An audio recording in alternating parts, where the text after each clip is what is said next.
మీ నాన్నగారు కవిత్వం రాసేవారు, గేయ కవిత్వం, పద్య కవిత్వం అని మీరే చెప్పారు ఒక చోట. అంటే మీ కుటుంబంలోనే మీకు సాహిత్యం సువాసనలు ప్రారంభమయ్యాయి, అక్కడి నుంచి ఆ గంధం ప్రారంభమైందా? మా నాన్నగారు రాసేవారు. సాధారణంగా ఉత్తరాలు రాస్తున్నప్పుడు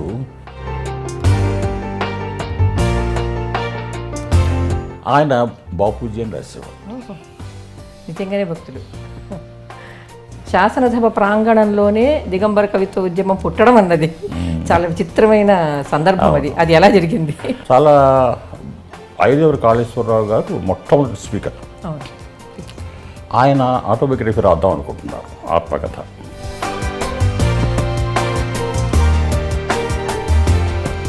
అవి తింటూ నాకు డిక్టేట్ చేస్తున్నాడు ఆయన పెద్ద. నేను రాస్తున్నాను. దిగంబర కవిత్వం గురించి మాట్లాడినా 3 సంపుటాలు వేయడం, ఆ 3 సంపుటాలను ఒక రిక్షా వాళ్ళ చేత, ఒక భిక్షగత్త చేత, ఒక హోటల్ కార్మికుడి చేత ఆవిష్కరింపజేయడం అనేది కూడా, అది కూడా అంటే మీకు వచ్చిన ఆలోచనేనా? ఓ రిక్షాను పిలిపించి నైట్ అంతా దొక్కితే ఎంత అవుతుంది, ఎంత సంపాదించగలవని అడిగా.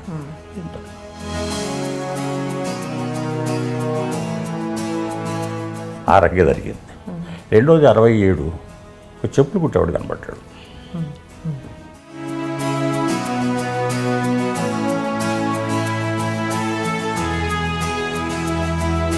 ఆయన చంపేమని సార్ చంపేస్తారు, ఏదో భయంగా ఉందని. కొయ్యగుర్రాన్ని కూడా ఎవరికి వారు రకరకాలుగా విశ్లేషించుకున్నారు. మీరు ఏ ఉద్దేశంతో కొయ్యగుర్రం ప్రతీకని తీసుకున్నారు? దానికి ముందు దిగంబర కవిత్వం సంబంధించి ఒక మాట చెప్పేసి వెళ్ళిపోతాం. రారా వచ్చాడు.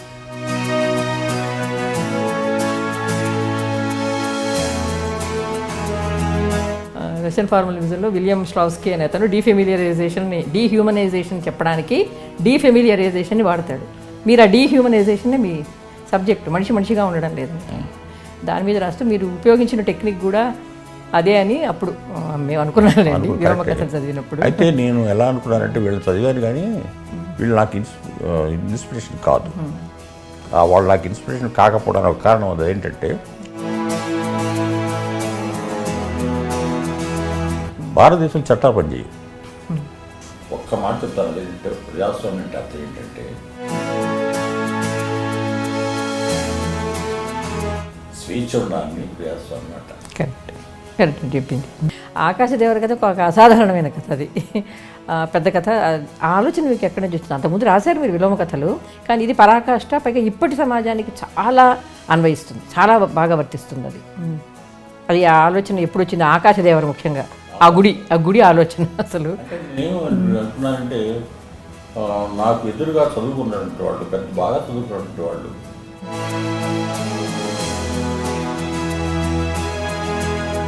సో మీరు నాకు అనిపిస్తారు మీ గురించి ఇవన్నీ చాలామందికి తెలుసు, కనీసం ఈ కొయ్యగురం అవన్నీ రాశాను, కానీ మీకు రేడియోలో లేదు. అది ఎప్పుడో మీకు కొత్తగా అనిపించింది అట్లా? నేను అందరిలాగా పోటీ మీకు ఎవరితోన్నా ఎప్పుడైనా అనిపించలేదా? నాకు అనిపించదు. అంటే ఏమైందంటే 2 స్టేజ్ కనబడ్డాయి నాకు.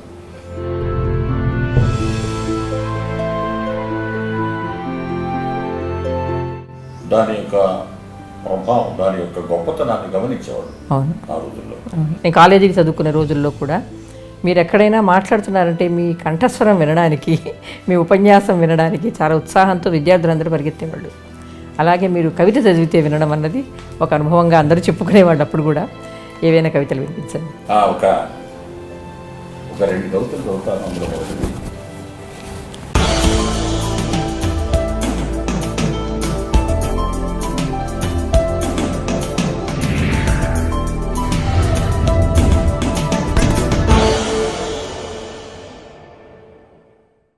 తపస్సు చేయడానికి వెళ్ళవలసింది హిమాలయాల్లోకి కాదు, జనంలోకి. పరిత్యజించవలసింది సంసార బంధం కాదు, స్వార్థాన్ని. ఓంకారం కాదు, ఆర్తనాదమే జనం పలికే అన్ని భాషల్లోనూ అంతిమ అనివార్య శబ్దం అన్నారు నగ్నముని గారు.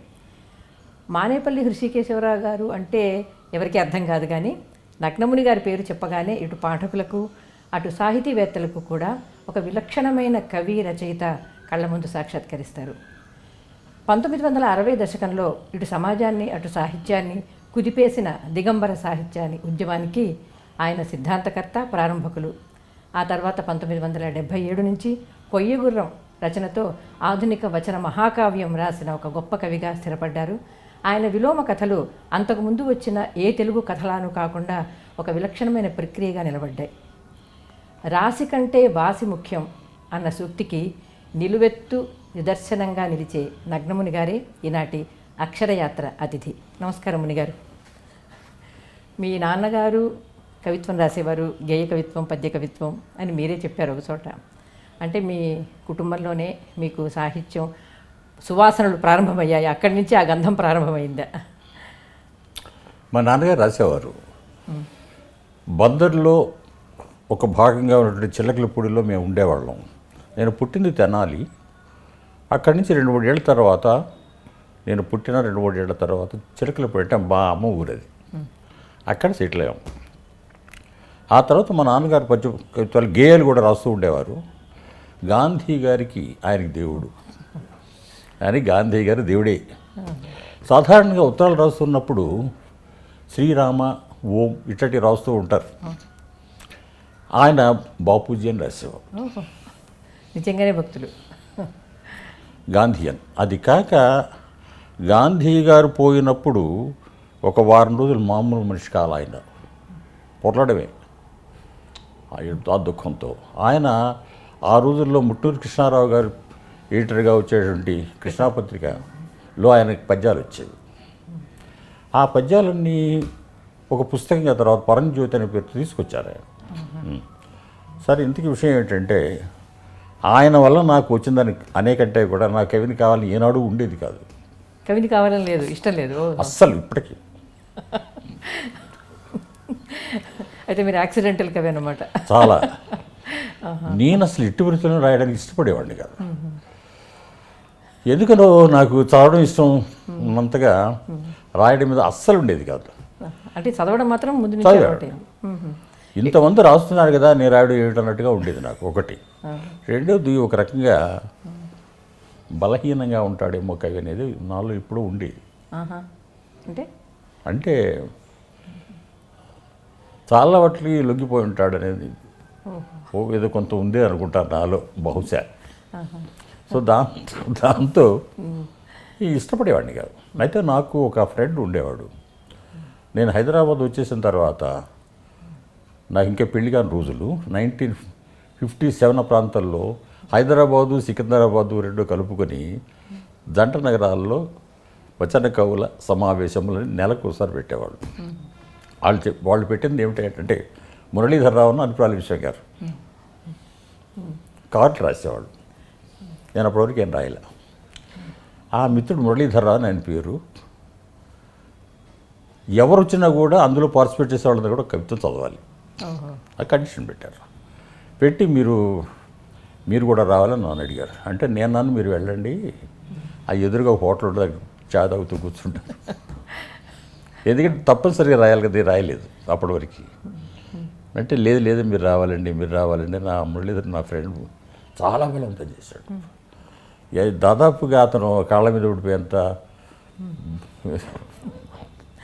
కాళ్ళు చేతులు పట్టుకునేంత వ్యవహారికి చాలా నా మీద ఒత్తిడి తీసుకొచ్చాడు ఆయన. తీసుకొస్తే 2 వాక్యాలు చాలంట.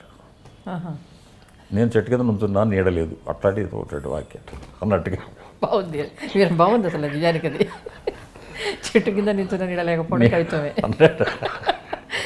నన్ను ఎట్టి పరిశ్రమ రావాలి, ఎందుకంటే నేను ఏర్పాటు చేసుకుంటున్నా, మీ అందరూ కూడా కనీసం ఉంటే కాస్త బాగుంటుంది కదా ఉద్దేశంతో. అంటే ఆ బలవంతం ఎంత చెప్పలేను, అంత బలవంతం. సరే వెళ్ళాను, 2 వాక్యాలు ఇట్లాగే రాసి వెళితే అక్కడికి ఎవరు కుందుతానిల్ గారు, కాళోజీ నారాయణరావు గారు, మరియు మాదిరాజు రంగారావు గారు, అప్పుడు స్టూడెంట్స్కి ఎంఏ స్టూడెంట్స్ వాళ్ళు, అప్పటికి పేరువారం జగన్నాథం గారు, వీళ్ళందరూ కూడా పెద్ద పెద్ద వాళ్ళు వచ్చారు. కండిషన్ పెట్టడానికి కారణం ఏంటంటే అవతల వాళ్ళని వీళ్ళు రాయకుండా విమర్శిస్తారేమోనని. వాళ్ళు కూడా పార్టిసిపేట్ చేసి గోల ఉండదనే ఉద్దేశంతో వాళ్ళు అనుకున్నారనమాట. సరే 2 వాక్యాలు రాసి వెళ్ళిపోయారు, అయిపోయింది. మళ్ళీ నానా గొడవ చేసి మళ్ళీ రావడం రాశాను. ఒకసారి వచ్చాను కదా దానిలే అన్నాను. అది రాసినటువంటి దాన్ని గోరా శాస్త్రి గారు తెలుగు స్వతంత్ర పత్రిక ఎడిటర్గా ఉండగా పంపించాను. అది శుక్రవారం నాడు వస్తుంది, అది పత్రిక, వారపత్రిక. ఆ వారం వచ్చేసింది. ఓహో, మంగళవారం పంపిస్తే పోస్ట్ చేసి అది మీ పేరుతో పంపించారా? లేదు, నాకు అప్పుడు పెన్ నేమ్ సుధా. సుధా అనే పేరుతో పంపారు. దాని పేరుతో పంపించాను. ఎందుకంటే రాయడం ఇష్టం లేదు, నేను తెలియకూడదని. మీరే కవిని తెలియకూడదు బయట వాళ్ళకి. అసలు నాకు ఇష్టం లేదు. అప్పుడు మీరు కేశవరావు గారు కదా, కేశవరావు గారు మీ పేరు అదే. పేరు అదేగా, నగరమునికే రాలేదు. రాలే కదా, అదే. నేను ఎంత తెలియకుండా ఉండాలనుకున్నాను అంత బహిర్గతం అయిపోయింది నగరముని పెట్టాక. సుధా అని పేరుతో పంపించాను. నెక్స్ట్ పెట్టి వచ్చేసింది అది. అది బాగా ఒక రకంగా చెప్పాలి బాగా పాపులర్ అయ్యింది. అవునవును, చేకూరు రామారావు గారు కూడా దాన్ని చర్చించామని కూడా రాసుకున్నారు. సౌందర్య గీతంగా దాని పేరు. ఉదయించని ఉదయాలు ఎలా వచ్చింది మరి? అది ఏమైందంటే అలవాటు అయిపోయింది అక్కడి నుంచి. రాయి రాయి రాయి అని రావడం, పత్రికలో తెలుగు స్వతంత్రంలో రావడం, తెలుగు స్వతంత్రంలో 2వ పేజీ మీద కవిత అంటే చాలా పేరు ఆ రోజులు. ఇవాళ భారతిలో రావడం కానీ స్వతంత్రంలో రావడం కానీ కొన్ని కొన్ని పత్రికలు ఆ రోజుల్లో ఒక యోగ్యతా పత్రాల్లాగా ఉండేవి. ఇప్పుడు ఏంటంటే ఏ పత్రికలు వచ్చినా కూడా ఒకే రకంగా చూస్తున్నారు. కానీ ఆ రోజుల్లో ఫలానా వారి సంపాదకత్వంలో పేపర్ వచ్చినప్పుడు ఆయన పేరు మీద అంటే ఆయన చూశారు కవిత, ఆయనకి నచ్చింది అనేట ఫీలింగ్ ఒకటి ఉండేది. అట్లా గౌరశాస్త్రి గారు చాలా అద్భుతంగా సెలెక్ట్ చేసేవాళ్ళు, వేసేవాళ్ళు. చాలా అందులో వచ్చింది. నాకు ఆశ్చర్యం వేసింది, నేనేమిటి రైడ్ పెట్టేవాడు. ఆ రోజుల్లో ఇంకొక చక్కటి సాంప్రదాయం ఒకటి ఉండేది హైదరాబాదులో. నేను 56 నవంబర్ 1వ తారీఖు ఆంధ్రప్రదేశ్ వచ్చింది. హైదరాబాద్ అన్నదమ్ములు ఎలా కలిసి చూద్దామని వచ్చాను నేను. మా పెదనాన్నగారు వీళ్ళందరూ కూడా ఇక్కడ ఉన్నారు అప్పటికే. సరే నేను వచ్చిన తర్వాత అసెంబ్లీలో మీరు ఉద్యోగం చేస్తారా ఇక్కడ అంటే, కాసి అప్పటికే నాకు ఢిల్లీ నుంచి ఒక ఉద్యోగం ఒకటి రెడీగా ఉంది అక్కడ. నాకు టెలిగ్రామ్ రావడం మీరు వచ్చేసామని అనడం జరిగింది. సోవియట్ భూమిలో మీరు అడలేదు దానికి? వెళ్ళాలా, హైదరాబాద్ మా నాన్న ఒప్పుకోలే. దూరం అనే దూరం ఒకటి, రెండోది అంటే అది కమ్యూనిస్ట్ కదా, ఆయన గాంధీయన్ కదా, ఆ ఉద్దేశం కూడా కొంత. సరే మొత్తానికి అందులో చేరాను నేను అసెంబ్లీలో సర్వీస్ కమిషన్ తర్వాత చూసాను. తర్వాత సెలెక్ట్ అయినాను. స్టేట్ లెవెల్లో చాలా బ్రహ్మాండంగా, చాలా చాలా గట్టిగా ఎటువంటి ఇన్ఫ్లుయెన్స్ లేకుండా, ఎటువంటి రికమెండేషన్స్ లేకుండా ఆ రోజు చేసేవాళ్ళు. సెలక్షన్స్ అన్నీ కూడా చాలా బాగుండేవి. సరే ఇంత ఇదంతా దేనికంటే ఈ 57 నవంబర్లో తెలుగు స్వతంత్రంలో స్వత పేరుతో వచ్చింది. ఓకే, అది ఏమైంది మొదట్లో చెప్పినట్టుగా హైదరాబాదులో కవి సమ్మేళనంలో చక్కటి ఒక సాంప్రదాయం అవుతుంది. అది ఏంటంటే ఉర్దూ కవులు తెలుగు కవులు కలిసి పార్టిసిపేట్ చేసేవాళ్ళు. దానికి తెలుగు ఉర్దూ వచ్చిన వాళ్ళు అధ్యక్షులుగా ఉండేవాళ్ళు. నేను పార్టిసిపేట్ చేశాను అందులో కూడాను. ఈ మొదటి కవితతో కాళోజీ నారాయణరావు అధ్యక్షుడు. ఇక్కడ తెలుగు కవి చదువుతాడు కవిత, ఇమీడియట్గా ఇన్స్టెంట్గా వీళ్ళంత దీంతో ఆయన అనువాదం చేశాడు ఉర్దూలోకి. ఉర్దూ కవి చదువుతాడు, దాని తెలుగులోకి అనువాదం చేస్తాడు. దాంతో మనకి ఉర్దూలో ఏం జరుగుతుందో తెలుగు కవి తెలిసేది, తెలుగులో ఏం జరుగుతుందో వాళ్ళకి తెలిసేది, ఉర్దూలో ఏం జరుగుతుందో వీళ్ళకి తెలిసేది. ఇప్పుడు ఎలా అయిందంటే హైదరాబాదులో ఎవరి ప్రపంచం వాళ్ళదే. ఇప్పుడు ఊహించలేము లేదు. మీరు నాకు చాలా ఆశ్చర్యం వేసింది. నాకు చాలా ఉర్దూలో ఏం జరుగుతుంది, ఈ ట్రెండ్స్ ఎలా ఉన్నాయి ఇక్కడ, మన తెలుగులో ఏం జరుగుతుందో వాళ్ళకి తెలియదు. అంటే 2 దేశాల్లో ఉన్నట్టు అయిపోయింది. మరాఠీ వాళ్ళు ఇక్కడ ఉన్నారు, కన్నడ వాళ్ళు ఇక్కడ ఉన్నారు, తమిళ ఇక్కడ ఉన్నారు, అన్ని భాషల వాళ్ళు ఒక మినీ ఇండియా హైదరాబాద్. కానీ ఎక్కడ ఎవరికి తెలియదు. నేను చాలా చాలా అంటే మీరు అది కూడా చూశారు కాబట్టి మీకు చూసిన వారికి ఇంకా ఎక్కువ బాధగా ఉంటుంది. ఆ ఉర్దూ కవులు అరే భాయ్ సాబ్ అని మొదలుపెట్టి వాళ్ళని కౌలించుకునే వాళ్ళ తర్వాత రోజులు ఫ్రెండ్స్ అయ్యాం. ఈ మొట్టమొదటి రోజుల్లో నేను హ్యాబిట్స్లో ఉన్నటువంటి ఓరియంట్ హోటల్లో కలుసుకుంటాం.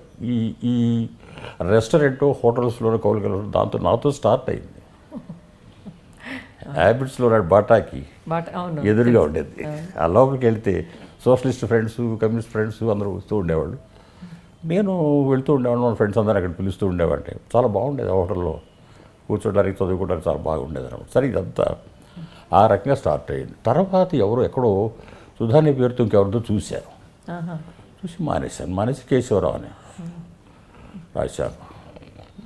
తర్వాత ఎంహెచ్ కేశవరావు అని కొన్ని కథలు రాశాను, భారతిలో వచ్చాయి. సరే పోయిమ్స్ కూడా వచ్చినాయి అందులో, రకరకాల గోల్కొండ పత్రిక ఒకటి ఉంది, అందులో కూడా వచ్చినాయి. అలా కంటిన్యూ అయిపోయింది. అది ఒక అంటు వ్యాధి కదా.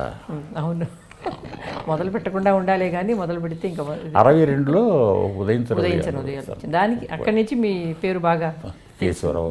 చర్చ కూడా ఎక్కువ జరిగింది కాబట్టి. అది దేవులపల్లి కృష్ణశాస్త్రి గారు నన్ను ఆల్ ఇండియా రేడియోకి ఇంట్రడ్యూస్ చేశాడు. అది కూడా చాలా డ్రామాటిక్గా జరిగింది. ఇట్లా జరుగుతోంది కదా, ఆల్ ఇండియా రేడియోలో కూడా చదువుతున్నారు కదా అనే ఉద్దేశంతో నేను ఉదయించని ఉదయాలనే పేరుతో రాసిన కవితని ఆయన పోస్ట్ చేశాను. ఆల్ ఇండియా రేడియో రోడ్డుకి ఇటువైపు, దాని ఎదురుగా ఉన్న అసెంబ్లీ అటువైపు, ఎదురు బూదిరి. సరే మన దేవులపల్లి కృష్ణశాస్త్రి గారు, దాశరథి, భాస్కరవటి కృష్ణారావు గారు, సార్ వీళ్ళందరూ కలిసి మా క్యాంటీన్కి వచ్చేవాడు. వాళ్ళ క్యాంటీన్ రేడియోలో ఉంది కానీ మాది బాగుండేది. ఇంకా మేము కూడా ఈ రేడియోకి వెళ్ళేవాడు, రకరకాలు జరుగుతూ ఉంది. ఆ సందర్భంలో నేను ఏం చేశానంటే పోస్ట్ చేశాను, తిరుగు టపాలు వచ్చేసింది. ఉదయించను ఉదయాల వచ్చేస్తే సరే బాగాలేదని అతను పారేశాను. ఒక వారం రోజులు పోయిన తర్వాత నాకు పోస్ట్లో వచ్చింది, ఉదయించని ఉదయాలనే పేరుతో ఒక కవిత చదువుకొని. అది పట్టుకొని తిన్నగా కుర్రాడు నేను, 18 ఏళ్ళు 19 ఏళ్ళు అంతే, కొంచెంగా రౌడీస్గా ఉన్నాడు. నేను పంపించాను కదా మొన్న, ఏమైంది ఏంటంట, ఇది ఏంటన్నా, ఏమయ్యా కూర్చో కృష్ణశాస్త్రి గారు.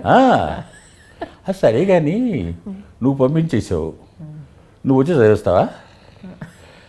మేము ఆల్రెడీ అత్తలం లాంటి వాళ్ళం, అత్తలం మేము అడగాలి, నువ్వు రాయాలి, ఇక్కడికి రావాలి, రికార్డు చేయాలి, ఆ తర్వాత మేము ఆ పరిస్థితితో చేస్తాం. అంతేగాని పిచ్చి పిచ్చిగా వచ్చేసి నేను చేసి చదువు చాలా బాగుంది. నిజంగానే రేడియో వాళ్ళు అడిగితేనే మనం వెళ్ళాలి కదా, కాంట్రాక్ట్ పంపితేనే వెళ్ళాలి. అంతేగాని కానీ నువ్వే రాసి. ఒక రకంగా దేవులపల్లి గారికి నాకు తాత మనోడు సంబంధం ఉండేది. బాగుంది.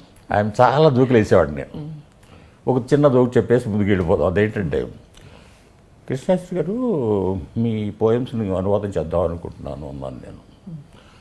నీకు అంత ఇంగ్లీష్ వచ్చా అన్నాడు ఆయన. అని నేను ఇంగ్లీష్ అనలేదు అన్న, ఏ భాషలో, తెలుగులో కన్నా.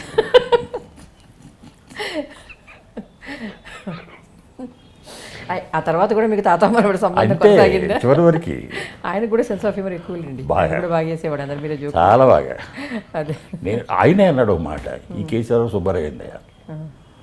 ఆ పేరు మీద ఒక రకంగా నా మీద పనిచేసింది కూడా ఆయన మాట. అది సుబ్బారావు వెంకట్రావు ఏంటి, ఏదైనా పైన పెట్టుకో బాగుంటుంది అన్నాడు. కానీ ఇది పెట్టుకుంటారు ఊహించుండే, ఊహించాలి ఆయన కూడా. అదే కానీ ఇవాళ ముఖతా చెప్పడం అనేది కాదు, కానీ నన్ను లోపల ఒకటి కెలుక్కుమంటూ ఉండేది ఒక మాట, చివరిలో చెప్పాల్సిన మాట ఇప్పుడే చెప్పేస్తున్నాను. అదేంటంటే, నగ్గనమున అనే పేరు మార్చుకుందామని చాలా కాలం ట్రై చేశాను నేను. ఒక్కళ్ళే ఎవరిని అడిగినా కూడా బాగుందండి బాగుందండి అన్నారు తప్ప, ఒక్కళ్ళు మాత్రం అది బాగాలేదు, మీ ఒరిజినల్ పేరు చాలా బాగుంది కదా, ఋషికేశ్ బాగుంది కదా, ఎందుకు పెట్టుకోలేదు అన్నది ఒకే ఒకరు. ఆ వ్యక్తి ఎవరో తెలుసా మీకు? మృణాళిని. చాలా ఏళ్ల క్రితం ఋషికేశ్ పేరు బాగుందని నాకు గుర్తుంది. అయ్యో, నేను అప్పుడే కలిసి ఉన్నట్టు. ఋషికేశ్ చాలా మంచి పేరు, నేను ఋషికేశ్ మంచి పేరు. అయ్యో, ఒక్కళ్ళు చెప్పారు కనీసం మాట వినకపోతేనే అంత ఉద్యమం, కోపం కదా, వ్యవస్థల మీద భయంకరమైన కోపం. అది ఆ సందర్భానికే వస్తున్నాం మనం. మీకు విచిత్రం ఏంటంటే, సరే మీరు 1965 నుంచి 68 వరకు అందరికీ తెలిసిందే దిగంబర కవిత్వం, దానికి ఆ చరిత్ర చాలా వరకు తెలుసు. కానీ మేము ముఖతహా వినాలి, ఎందుకంటే మీరే ప్రారంభకులు, మీరే సిద్ధాంతకర్తలు రెండు దానికి. ఇంకొకటి విచిత్రం ఏంటంటే, మీరు ప్రభుత్వ ఉద్యోగం చేస్తున్నారు. శాసనసభ ప్రాంగణంలోనే దిగంబర కవిత్వ ఉద్యమం పుట్టడం అన్నది చాలా విచిత్రమైన సందర్భం. అది ఎలా జరిగింది? అది ఎందుకో నాకు చిన్నతనం నుంచి కూడా భయపడాలని తెలియదు, నాకు తెలియదు, నిజంగా తెలియదు. ఇప్పటికి కూడా మినిస్టర్ కానీ ఎవరినో డైరెక్ట్గా వెళ్ళి మాట్లాడేవాడు. అది నాకు ఎందుకు ఇట్లా ఉండాలి కానీ అట్లా ఉండాలి కానీ. చిన్న ఎగ్జాంపుల్, దీనికి సంబంధం లేని చెప్తాను. చాలా ఐదేవరి కాళేశ్వరరావు గారు మొట్టమొదటి స్పీకర్. ఆయన ఆటోబయోగ్రఫీ రాద్దాం అనుకుంటున్నారు, ఆత్మకథ. మా సెక్రటరీ గారికి టెలిఫోన్ చేశాడు. నాకు షార్ట్ హ్యాండ్ వచ్చిన అబ్బాయి, నేను చెప్పేటటువంటి దాన్ని రాసి పెట్టారు, అబ్బాయి కావాలి, అందుకని దయచేసి ఎవరిని ఉంటే పంపించిన ఆయన అని చెప్పని మా జీవి చౌదరి గారిని ఉండేవారు. ఆయన మా మొదటి ఆంధ్రప్రదేశ్లో మొట్టమొదటి స్పీకర్, ఈయన మొదటి సెక్రటరీ ఆయన. నేను రిపోర్టర్గా ఉన్నాను. ఎవరు ఆయన పెద్ద ఆయన అడుగుతున్నారు, రాసి పెట్టాను అన్నాడు. సరే నేను వెళ్ళాను. నాకు అప్పుడు అట్లా 19 years అంత ఉంది. సరే నేను వెళ్ళి ఆయన చెప్తున్నాడు, పెద్ద గదిలో పెద్ద మంచం, పరుపుల మంచం, దాని మీద మధ్యలో కూర్చున్నాడు ఆయన. ఎదురుగా 2-3 పళ్ళేలు, అందులో స్వీట్లు హాట్లో పెట్టుకున్నాడు. ఏ పుస్తకాలు, రెఫరెన్స్ పుస్తకాలు పక్కన పెట్టుకున్నాడు. అవి తింటూ నాకు డిక్టేట్ చేస్తున్నాడు ఆయన పెద్ద. నేను రాస్తున్నాను. ఒకరోజు, రెండో రోజు కూడా అలా జరిగింది. మూడో రోజు కూడా నేను రాయనన్నా. Sweet hot ఇవ్వలేదనా? నేను తెలియదే ఉన్నాం. ఆ పిఎస్ అక్కడ ఉన్నాడు, పర్సనల్ సెక్రటరీ రామనాథ్ శాస్త్రి అని ఉండేవాడు. పెద్ద జాగ్రత్తగా అన్నాడు నాతో. మీ పెద్దనైతే జాగ్రత్త ఏంటన్నా అని. పెద్ద జాగ్రత్త, కోపం ఎక్కువ ఉంటుంది పెద్దవాళ్ళకి అన్నా. ఇదో అన్నాడు ఆయన. రాయట్లా, ఏ రాయట్లేదంటే అన్నాడు ఆయన. నేను రాయను. ఎందుకు రాయవు? స్వీట్లో హాట్లో మీరు తినేదానా? నేను లేదా ఇక్కడ? నాకు పెడితే రాస్తా, లేదా రాయను. ఏంటే న్యాయం, మీ ప్రశ్న చాలా న్యాయం. ఏం మాట్లాడుతున్నాను? మీ సెక్రటరీ టెలిఫోన్ చేస్తాను, చేయండి, నేను చేయనా అన్న. నేనే చేస్తాను, నాకు పెట్టలేదు, ఇదే తిట్టనాడు. చెప్తాను, నేను చెప్తాను. అది దిగొచ్చి తిను, ఇద్దరం తినాలి అంటే ఏదో భయం ఉండేది కాదు, అంటే నాకు తెలియదు అలా ఉండాలని. మంచి పునాదే ఉంది మీ తర్వాతి ప్రవర్తన. తెలియదు అసలు. బీజీ మన రెడ్డి గారు ఆయన స్పీకర్గా ఉన్న రోజుల్లో ఆయన నన్ను పిలిచాడు. ఏమైనా అసెంబ్లీలో ఏంటిదంతా నువ్వు ప్రస్తుతం మాట్లాడుతున్నావు, వీళ్ళతో వాళ్ళు మాట్లాడితే అప్పుడు అది కాదు సార్, నేను మొట్టమొదటి సిటిజన్ ఆఫ్ ఇండియా కదా. నేను ఫస్ట్ ఆఫ్ ఆల్ ఇండియన్స్, నేనేమి లీక్ చేయట్లేదు కదా. గవర్నమెంటల్ కార్యక్రమాలకు సంబంధించి, ఫైల్స్కి సంబంధించి నేనేమి రివీల్ చేయట్లేదు కదా. మామూలుగానే ఉన్నాను. ఫస్ట్ ఆఫ్ ఆల్ ఏంటి ఏమి ఎవరికి అడ్డం, ఇది ఎక్స్ప్రెషన్ విషయం కదా. సర్లేవయ్యా భలేవాడు. అదే మొత్తానికి సర్వైవ్ అయ్యారు రిటైర్మెంట్ దాకా ఆ ఉద్యోగంలో. లేదు తెలుసు, మన ఎమర్జెన్సీ దగ్గరికి తర్వాత వద్దాం. ముందు దిగంబర కవిత్వం అయ్యాక ఎమర్జెన్సీ రావాలి కాబట్టి అట్లా స్టార్ట్ అయింది. ఇది ఏమైందంటే యాక్చువల్గా దిగంబర కవిత్వం స్టార్ట్ కావడానికి 1962లో వచ్చింది ఉదయించిన ఉదయాలు. 62 అయిన తర్వాత 63, 64 ఏవో కాశీ కుషన్ చాలా నాలో నిరాశ ఉంది. ఏమిటో లోపల రగులుతోంది. చుట్టూ భయంకరంగా ఉండే సాహిత్యం, ఆ రంగం అంతా భయంకరంగా ఉండేది. ఏదో పంచరత్నాలు, ఏదో శాలువాలు, గోల తప్ప, ఆ మంత్రిని పొగడడం, ఈ మంత్రిని పొగడడం ఉంది తప్ప ఒక లిటరీ ఈవెంట్స్ లేవు. కవి సమ్మేళనాలు కూడా చాలా భయంకరంగా ఉండేవి. ఏదో వాడిని పుట్టి ఇండి పుట్టుకుంటూ చాలా భయంకరం. అంటే ఈ నవ్వించడం చాలా చీప్, పైగా చాలా హై లెవెల్ ఉండడం కాదు, చాలా ఘోరంగా ఉండేది పరిస్థితి. ఒక రకంగా చెప్పండి, ఎడారి. సాహిత్యం ఒక ఎడారి అయిపోయింది, భయంకరంగా ఎడారి. ఎక్కడన్నా కాసిన నీళ్ళు దొరుకుతాయంటే అది కూడా లేదు. సో మీరు జాగ్రత్త చూడండి, 1940sలో ఉంది, 50sలో లేదు. 50 వరకు పర్వాలేదు, 60లో సరే మీకు ఎడారి వచ్చేసింది. సరే అది అయిపోయిన తర్వాత నాలో చాలా భయంకరంగా ఏదో నడుస్తోంది. నన్నప్పుడు భైరవ్ వచ్చి కలుస్తుండేవాడు, స్టూడెంట్ అతను. తర్వాత మహాస్వప్నం కలుస్తుండేవాడు, నా దగ్గర చూడడానికి వస్తుండేవాడు. ఒకరోజు నన్ను అలా కాదయ్యా, నువ్వు నీ గదిలోనూ నేను నా గదిలో రాయడం కాదు, కొంతమంది కలిసి సంచికను వేద్దాం. ఏదో ఉద్యమం అనేది కూడా నాకు మైండ్లో లేదు ఇంకప్పటికి, చెయ్యాలి కానీ కాదు. సరే ఇప్పుడు పెడతాను, నువ్వు చేస్తావు అందులో అర్థం, ఓకే అన్నాడు. అలాగే 4-5 నేను కాంటాక్ట్ చేసి. అంటే వాళ్ళని ఎందుకు ఎంపిక చేస్తున్నారు అంటే అప్పటికే అభ్యుదయ కవులు అప్పటికే ఉన్నారు, లబ్ధ ప్రతిష్ఠులు ఉన్నారు కదా. ఉన్నారు కానీ వాళ్ళని మీరు అసలు కాంటాక్ట్ చేయలేదా ఈ విషయం? కాదు, పెద్దోళ్ళు వద్దని. ఇప్పుడు ఏమవుద్దంటే ఒక పెద్దవాళ్ళు ఉన్నారనుకోండి, వాళ్ళు ఒక బాణికి అలవాటు పడి ఉంటారు. అవును. అప్పటికే దాశరథి, ఆరుద్ర, కుందుర్తి, తిలక్ వీళ్ళందరూ అందరు ఉన్నారు ఒక కదా. బాణి వాళ్ళది. అవును. అందు కూడా అక్కడ ఆ తర్వాత జనరేషన్లో వాళ్ళు కూడా ఒకటో రెండో పుస్తకాలు వేసినట్టు వాళ్ళు బాణి చెందుతారు. కొత్త వాళ్ళు అయినట్లయితే మనం నేర్పొచ్చు, చెప్పొచ్చు, అవును. వాళ్ళు ఫాలో అవుతారు. ఆ ఉద్దేశంతో ఒకళ్ళిద్దరు వచ్చి నా దగ్గర కంప్లైంట్ చేశారు, తర్వాత నన్ను చేర్చుకోలేదు నువ్వు ఓహో. అని కూడా వచ్చారు. అంటే మీరు ఎట్లా కుదురుతారు సార్ దగ్గర? ఇదే అరిపాల విషయం గారితో చెప్పాను ఆయన, మీరు ఎట్లా కుదురుతారు? మీరు కుదరరు. రెండోది మీలో కోపం ఉండాలి. అవును. నీ తాతన్నట్టు నువ్వు ఉండాలి, కానీ ఏదో నెమ్మదిగా రాసుకుంటూ సడుగుడు వ్యవహారం తిరిగి సడుగుడు కలుతవద్దు. మిడిల్ క్లాస్లో ఏదైతే ఉన్నాయో చెత్త అంతా ఏదో వద్దా ఏమొద్దు అని ఏదో వాళ్ళకి చెప్పుకున్నాను. కొత్త వాళ్ళు కావాలి ఉద్దేశంతో ముందు ఈ వీళ్ళిద్దరిని కాంట్రాక్ట్ మహాస్వప్న, ఆ తర్వాత భైరవ్ కూడా ఉన్నాడు. మహాస్వప్నకి ఈవినింగ్ కాలేజీలో క్లాస్మేట్ ఎవరు నిఖిలేశ్వర్. అయితే అంత పరిచయాలు వెళ్ళే కానీ ఎప్పుడు ఏదో చూసి నేను ఏదో సాహిత్యం సంబంధం ఏదో ఉన్నట్టుందని నేను చెప్పాను అతనికి, ఏమో ఇట్లా అనుకుంటున్నావు, నువ్వు చేరతావా అన్న. చేరతాను సార్. అయితే ఇంకెవరన్నా ఉన్నారా అన్న. నేను నా దగ్గర ఉన్నాడండి రాఘవాచారి ఉన్నాడండి, మీ ఇద్దరు కొలీగ్స్ అన్నాడు. తీసుకురా అన్న. మా ఆఫీస్ తీసుకొచ్చాడు. అయిపోయింది. ఇంకెవరన్నా ఉన్నట్టు ఉందండి, మొత్తం భాస్కర్ రెడ్డి ఉన్నాడు, చరబండరాజు. చరబండరాజు పంచి సాయంత్రం రాను, నువ్వు ఇంటికి వెళ్తూ ఆగుతాను నేను కోటిలో తిలక్ గార్డెన్స్, నేను అక్కడికి వస్తాను. ఇప్పటివరకు ఆయన రాసావా అన్న. ఏదో పాటలు రాశాను, ఏదో చదువురా, బాగా చేసుకోవచ్చు, ఇంకా దేనికి ఆదాలే అని ఆరుగురు చాలా అనుకున్నారు అప్పుడు. అనుకుని అక్కడి నుంచి వీళ్ళ క్లాస్ అసెంబ్లీ ప్రిన్సిపల్స్లో పెట్టాను. అయితే ఆఫ్టర్ 5 o'clock కూర్చోవటం పరిస్థితుల్లో ఉంది. లేకపోతే ఆఫీస్ పని వెళ్ళిన తర్వాత ఆరుగురు లాన్స్ ఉంది కదా. యాక్చువల్గా అసెంబ్లీలో జర్నలిస్టులకు ఒక రూమ్ ఉంది, మేడం మీద మా రూమ్స్, కింద ఒక రూము అసెంబ్లీ జరుగుతున్న రోజుల్లో వాడుకోవడానికి అని చెప్పి జర్నలిస్టులకు రూమ్ ఉంది.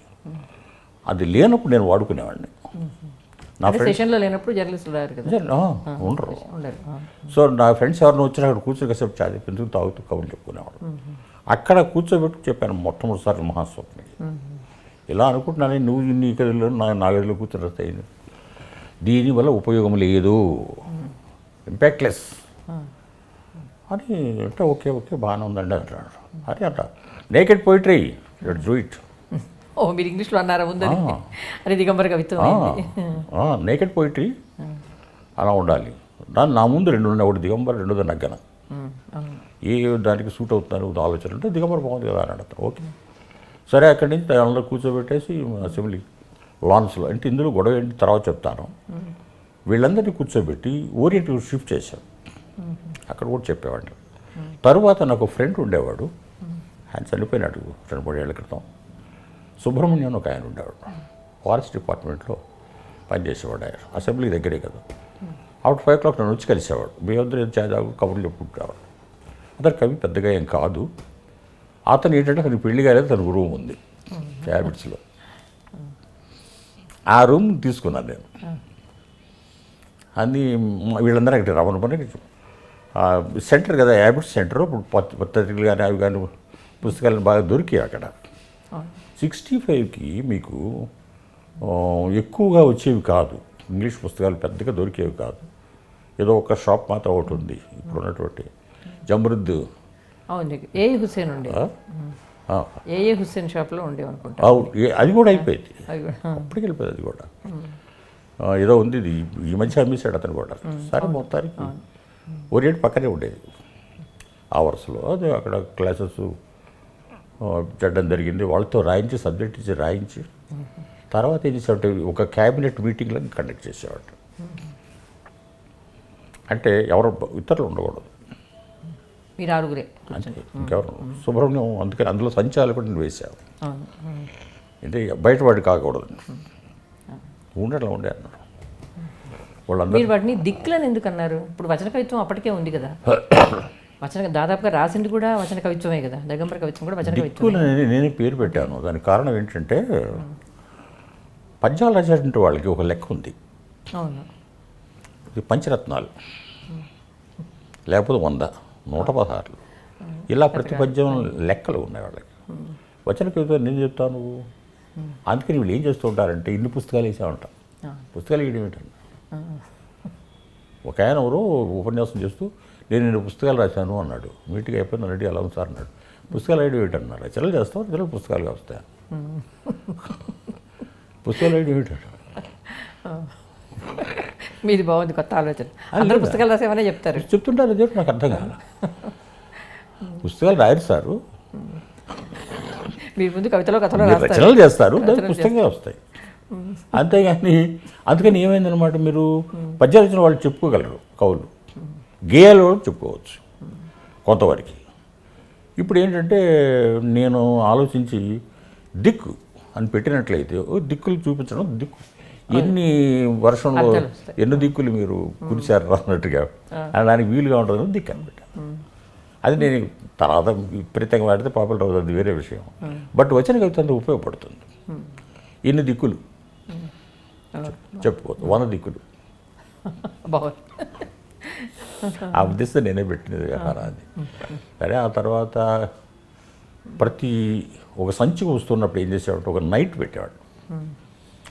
ఈ నైట్ నగరమని తగిన 5 విమర్శకులు అవుట్ సైడ్ ఉండేవాడు. నెక్స్ట్ నిఖిలేశ్వర్ ఒక నైట్, జ్వాలాముఖి నైట్, చరపట నైట్, ఆ నైట్ చదువుతాడు. ఇంతకు ముందు కవులందరూ కూడా అప్పటికే వాడి ఉన్నటువంటి పదాలు ఏమైనా ఉన్నాయా తీసేయి. ఎడిటింగ్ నేనే ఎడిటరు. మీరు చెప్పండి, తీసేయి, ఆ వాక్యాలు తీసేయి, ఆ హెడ్డింగ్ తీసేయి. You should not be repetition. అవతల వాళ్ళు అనుకరించే పద్ధతి, ఒకళ్ళ మీద విపరీతమైనటువంటి కొత్త వాళ్ళ అంతకుముందు లబ్ధ ప్రతిష్ఠ అయి ఉన్నట్లయితే వాళ్ళ మీద పాత కవుల యొక్క ప్రభావం చాలా ఉంటుంది. ఆ మాటలే వాడుతూ ఉంటారు. ఇంకా తమాషా ఏంటంటే ఆ మాటలు ఉదాహరణ ప్రేమాన్ని తీసుకుంది. మనకి ఏమనిపించదు, ప్రేమ పాటలు ఏమనిపించదు. భూస్వామి చదువుతున్నాం, ఏమనిపించదు. అంటే కొన్ని పదాలు అరిగిపోతాయి, వాడి అరిగిపోతాయి. ఆ అరిగిపోయినట్లు మాట తీసుకొస్తే ఏదన్నా కొత్త మాట, ప్రేమే అది. అభివ్యక్తి వేరుగా ఉండాలి, అది రాదు. అందుకని ఇంతకుముందు వాడిన మాటలు ఎందుకు వాడాను నువ్వు? జార్ఖండ్ అయిపోతుంది అది. కమ్యూనిస్ట్ పార్టీలో ఎక్కువ భాగం చాలా కవితుంది, బుర్జో ఇన్సార్ పడుతుంది. ఇంకో మరి చెప్పు, అదే చెప్పు, ఓకే. అది నిన్ను ఉత్తేజపరిచే పద్ధతులు అది ఉండాలి.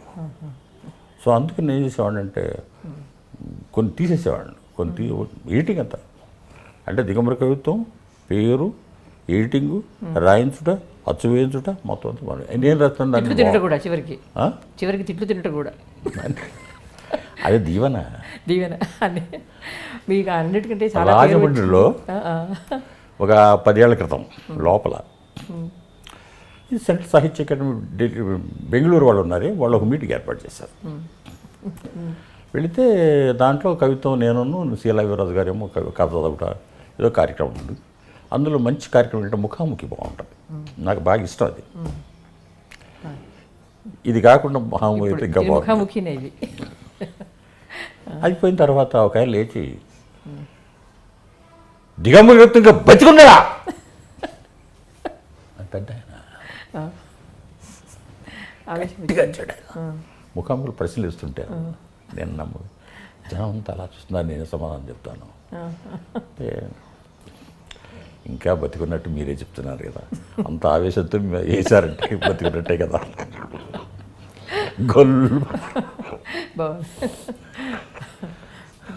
అయితే మీరు దాన్ని ఆవిష్కరింపజేసిన పద్ధతి కూడా చాలా ప్రసిద్ధికి ఎక్కింది.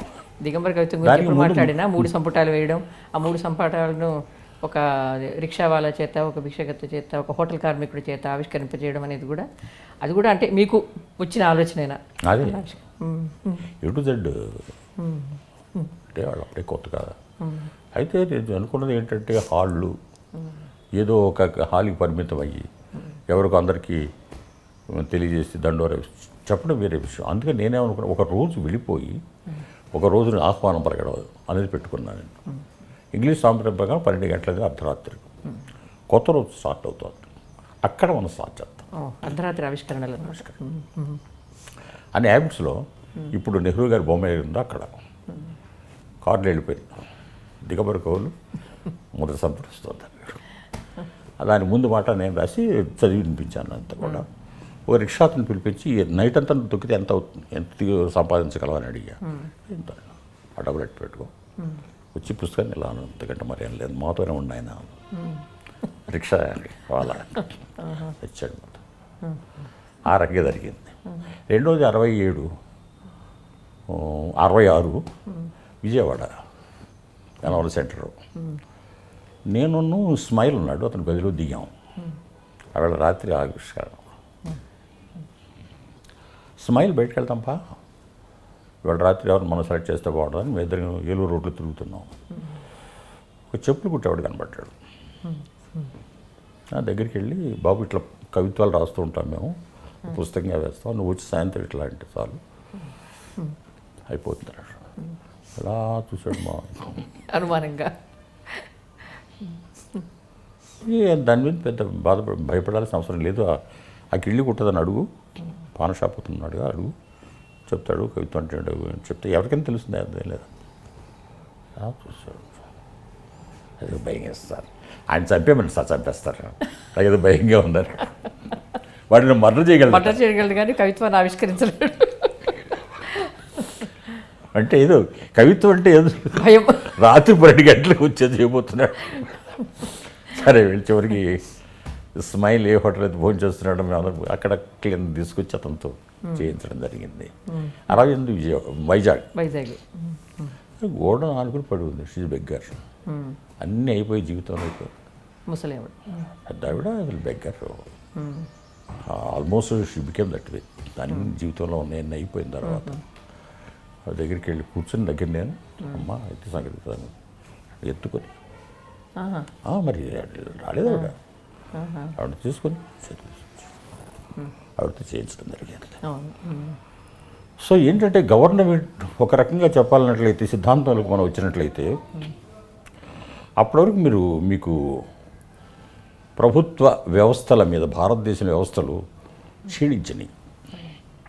ప్రజలందరినీ దాదాపుగా ఎందుకు పనికి, మన ప్రజలు చాలా గొప్పవాళ్ళు, కష్టజీవులు, అన్ని సంపదలన్నీ మన చుట్టూ ఉన్నాయి. పేదరికం ఎందుకు ఉండాలి ఇక్కడ? పేదరికం ఉండడానికి అవకాశం లేదు భారతదేశంలో. అది నా కోపం. ఆ కోపంతో అసలు తిడుతూ నా ఇష్టం. అంటే నేను మొట్టమొదటి రాజకీయ తాత్వికత కలిగినట్టు కవిని, అంతవరకు లేదు. అప్పుడే వరకు వచ్చింది అది వర్గ సాహిత్యం, ఆర్థిక ప్రాతిపదిక వర్గ సాహిత్యం. అది నేను వచ్చిన తర్వాత ఇది స్టార్ట్ అయ్యింది. దట్టు అదేంటంటే ఇంటర్నేషనల్ లెవెల్. శ్రీశ్రీ గారు రాసిన ఇవన్నీ కూడా ఇంటర్నేషనల్ దృష్టిలో పెట్టుకుని ఇవన్నీ కూడా రాసిన వ్యవహారం. మహాకవి, అందులో సందేహం మాత్రం లేదు. చాలా గ్యాప్ ఉంది. అవును, చాలా గ్యాప్ ఉంది. భారతదేశం 47 రావడం, స్వాతంత్ర్యం రావడం, ఆ తర్వాత ఆంధ్రప్రదేశ్ ఏర్పడడం, కర్నూలులోని ఆంధ్ర రాష్ట్రం ఏర్పడడం చాలా జరిగినాయి. ఈ మధ్యకాలంలో ఏమైనా జరిగినాయి? ఆ భారతదేశాన్ని మళ్ళీ తీసుకుని కొత్త సంస్థలు ఏర్పాటు చేయడం, మన ప్రజలు ఇంత కష్టపడి స్వాతంత్రం తెచ్చుకుంటే దానికి ఎటువంటి ఇంపార్టెన్స్ లేకుండా పోవడం, పొట్టు శరీరాలకు ఇంపార్టెన్స్ లేకుండా పోవడం. దేనికి? ఇప్పుడు ఉన్నవ లక్ష్మీనారాయణ గారి దగ్గర నుంచి 1918 నుంచి కూడా వాళ్ళు ఆంధ్ర రాష్ట్రం కోసం తప్పించారు, రోడ్ల మీదకి వచ్చారు, జైళ్ళకి వెళ్ళారు, ఎంతో కష్టపడ్డారు రాష్ట్రం కోసం. పొట్టు శరీరం తిరిగి ఆత్మచారం చనిపోవడానికి కూడా మరణం వరకు తీసుకువెళ్ళాడు. కానీ ఏది మరి ఆయనకి ఇంపార్టెన్స్ ఏది? ఇప్పుడు ఆయన దీనికోసం నేను చనిపోయాను అనుకునే పరిస్థితి వచ్చిందనమాట. అలా జరిగింది. సో ఇవన్నీ దృష్టిలో పెట్టుకుని ఒక పొలిటికల్ ఎలిమెంట్ అనేది బాగా తీసుకు కవిత్వంలోకి నేను అనుకోవడం ఏంటంటే, అంటే ఇవాళ 50 ఏళ్ళ తర్వాత మాట్లాడతారు కాబట్టి అది విశ్లేషకులు చెప్పాలి. చెప్పారు కూడా. అక్కడ విశ్లేషకుల దగ్గరికి వచ్చేసరికి మనం దీన్ని సమర్థించిన వాళ్ళు ఎక్కువ ఉన్నారు, శ్రీశ్రీతో సహా. అందరూ విమర్శకులు, కవులు కూడా సమర్థించారు. అలాగే తిట్టిన వాళ్ళు ఉన్నారు, రాచమల్లి రామచంద్రారెడ్డి లాగా. అంటే ఆయన తిట్టడానికి ముఖ్యమైన కారణం ప్రయోగించిన భాష, వాడిన ఉపమానాలు, అభివ్యక్తి మీద ఎక్కువగా విమర్శలు. సిద్ధాంతం మీద రాలే విమర్శలు, వచ్చిందంత అభివ్యక్తి మీదే. అభివ్యక్తి వల్లే దిగంబర కవిత్వం. అందుకని మీరు ఏమైనా 1968 తర్వాత ఇంకా రాయకూడదని, అది కూడా ఒక సమిష్టి నిర్ణయమా, లేకపోతే సహజంగానే దాన్ని రాయడం మానేసి? కాదు, ఇప్పుడు ఏమైందంటే 68 అయిపోయిన తర్వాత 69 100 మంది దిగంబర కవులతో మీరే ఆరుగురు ఎన్నో ఉత్తరాలు. ఇంకో తమాషా అంటే ఇండియా తమిళ్లోకి, మలయాళంలోకి, ఇంగ్లీష్లోకి, హిందీలోకి, అన్ని భాషల్లో కనబడతాం ఆయన దిగంబర కవిత్వం. అవును. ఎప్పుడైతే హిందీలో వచ్చిందో పత్రిక వాళ్ళు వేశారు, పెద్ద లెవెల్లో ఫోటోలు వేసి లెవెల్లో వేశారు. దాంతో మొత్తం ఇండియా అంతా అల్లుకుంది అది. అప్పటికే కొంత ఈ ఎలిమెంట్ లేకుండా కొంత కోపంతో రాసినటువంటి వాళ్ళు బెంగాల్లో జరిగింది, కానీ మన కోవ కాదు, పొలిటికల్ కాదు అది. కానీ మొట్టమొదటి కవులు మనమే. అవును, అది చరిత్రలో చెప్పాల్సిన విషయమే. చెప్పలేదు, వీళ్ళు గమనించలేదు, వచ్చేది చెప్పలేదు.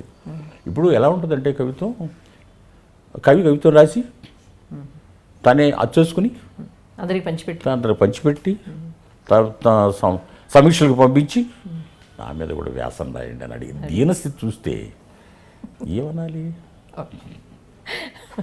అది 1970 తర్వాత, అంటే విరసం వచ్చిన తర్వాత. ఒక్క నిమిషం ఇక్కడే చెప్పాలి. 69 100 మంది రిపోర్ట్ దిగంబర కవులతో టైంలో మీకు ఇక్కడ చారుమతుందారు రావడం. అవును, సుబ్బారావు పాణిగ్రాహి ఒకటి. దీనికి ముందు ఒకటి చెప్పాలి. విశాఖపట్నం దగ్గర పల్లెటూరులో దాంట్లో దిగంబర కవులను తీసుకెళ్ళి నేను ఒక కవిత్వాన్ని చదవడం అనేటువంటిది ఒక ప్రారంభించాను పెద్ద లెవెల్లో. అందులో ఒక ఆయన లేచాడు, పెద్ద ఆయన లేచి, నువ్వు చెప్పి ఒప్పుకుంటున్నానయ్యా, నువ్వు చెప్పే సిద్ధాంతం కూడా నేను ఒప్పుకుంటున్నా, నిజానికి నీకు బూతులు రావు కానీ సప్లై చేస్తా. కొత్తలు ఆడుతున్నారు జనం, ఇప్పుడు ఏం చేయమంటావు నన్ను అని అడిగాడు. ఈ ప్రశ్న నన్ను వెంటాడింది. కవిత్వం రాయడం కాదు, ప్రజావాణి అనమాట అది ఒక రకంగా. ఇప్పుడు నన్ను ఏం చేయమంటావు? Yes, I agree with you. నేను అలా ఆలోచనలో పడ్డాను. ఏమిటిది నిజమే కదా అనుకుంటున్న టైంలో చారుమతుదారు వచ్చాడు. అక్కడ కొండలు దాటుకొని తెలంగాణ వచ్చేసేసింది అడవుల్లోకి. వచ్చేసింది 70. అప్పుడు నాకు అనిపించింది ఏంటంటే దిగంబర కవిత్వానికి విరసానికి మధ్యలో పెద్ద తేడా ఏం లేదు. మార్సియన్ భావజాలం అనేది తప్ప, సాయుధ విపులం అనే మాట తప్ప ఏం కాదు. సో నేనేమన్నానంటే లెట్స్ వ్యవస్థాపక ఉండడానికి కారణం వాడు అడుగుతున్నాడు పక్క నుంచి. ఇప్పుడు ఇది పీఠము కాదు, ఇవి కాదు, ఎవరో కీర్తి కోసం పెట్టుకున్న వ్యవహారం కూడా కాదు. ఏదో గొప్పది పెట్టి అవతల పరిశ్రమ పెద్ద పేరు కేక, అది అంతకంటే మరి లేదు. దాంతో విరసంలో నేను కూడా ఉన్నాను. 67 వరకు నేను ఉన్నా. 77 వరకు ఉన్నారు. 79 వరకు ఉన్నా. 79 వరకు ఉండడానికి అప్పటికే ఎమర్జెన్సీ రావడం, కేసులు పెట్టడం, జైల్లో పెట్టడం కష్టకాలంలో చేయకూడదు. నేను మళ్ళీ ఉద్యోగం పోవడం, తర్వాత మళ్ళీ రీఇన్స్టేట్ కావడం జరిగిన తర్వాత 79 అంతా అయిపోయిన తర్వాత నేను ఆలోచించింది ఏమిటంటే ప్రజలు ఓటు వేయడానికి ఒప్పేసుకున్న తర్వాత, ప్రజాస్వామ్యం ఉంది కదా, పార్లమెంటరీ సిచ్యుయేషన్ వాళ్ళు ఒప్పుకున్న తరువాత ఇది ఎంతవరకు సమర్థనీయం అవుతుంది? ఇది సాయుధ విప్లవం, దాని రెలవెన్స్ ఏముంది, ఎంతవరకు వీలవుతుంది? నువ్వు ఒకసారి అవకాశం ఉంటుంది. ఇక ప్రజాస్వామ్యం అంటున్నాం మనం, డెమోక్రసీ అంటే ఏమిటి?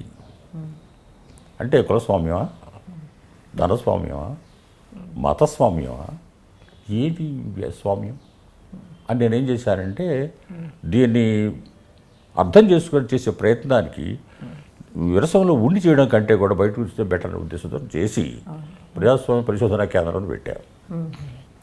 చాలామంది ఉపన్యాసాలు ఇచ్చారు. సార్ మీరు ఏమనుకుంటున్నారు డెమోక్రసీ గురించి, మీ ఉద్దేశం ఏంటి అని ప్రతి వాళ్ళతో మీటింగ్లు పెట్టినారు. సాక్షి ఎడిటర్ కావాలంటే రామచంద్రమూర్తి గారితో కొట్టి పత్రిక అంటే ఏంటంట, మీరు భావాలను వార్తలుగా వేయడమా? మీ భావాలు కూడా ఉంటాయి, అది వార్తగా వేయడమా? లేకపోతే జరిగిన దాన్ని మాత్రమే రిపోర్ట్ చేయడమా? అంటే మౌల్డ్ చేయడం, ప్రజాభిప్రాయాన్ని నిర్మించడం, మౌల్డ్ చేస్తున్నారు. ఇంతకుముందు మీరు ఏమంటే పెట్టుబడిదారులు చేతుల్లో ఉన్నాము, ఓకే ఓకే కబుర్లు చెప్పారు. ఇప్పుడు మీరే చిలకైతే అవును. పెట్టుబడి లేకుండా అవతారం చూసుకున్నట్టు వాళ్ళే అవతారం ఎత్తినట్లయితే ఏమవుతుంది? అది అనేక పద్ధతులు, అనేక వ్యవహారాలు, ఈ వార్త పేరుతో అభిప్రాయాలు. ఓ ఓ ఓ ఈ దశలో 1977లో కొయ్యగుర్రం రాశారు.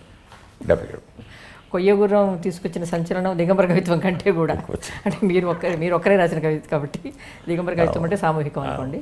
ఆ కొయ్యగుర్రం చాలా రకాలుగా దాన్ని వ్యాఖ్యానించారు.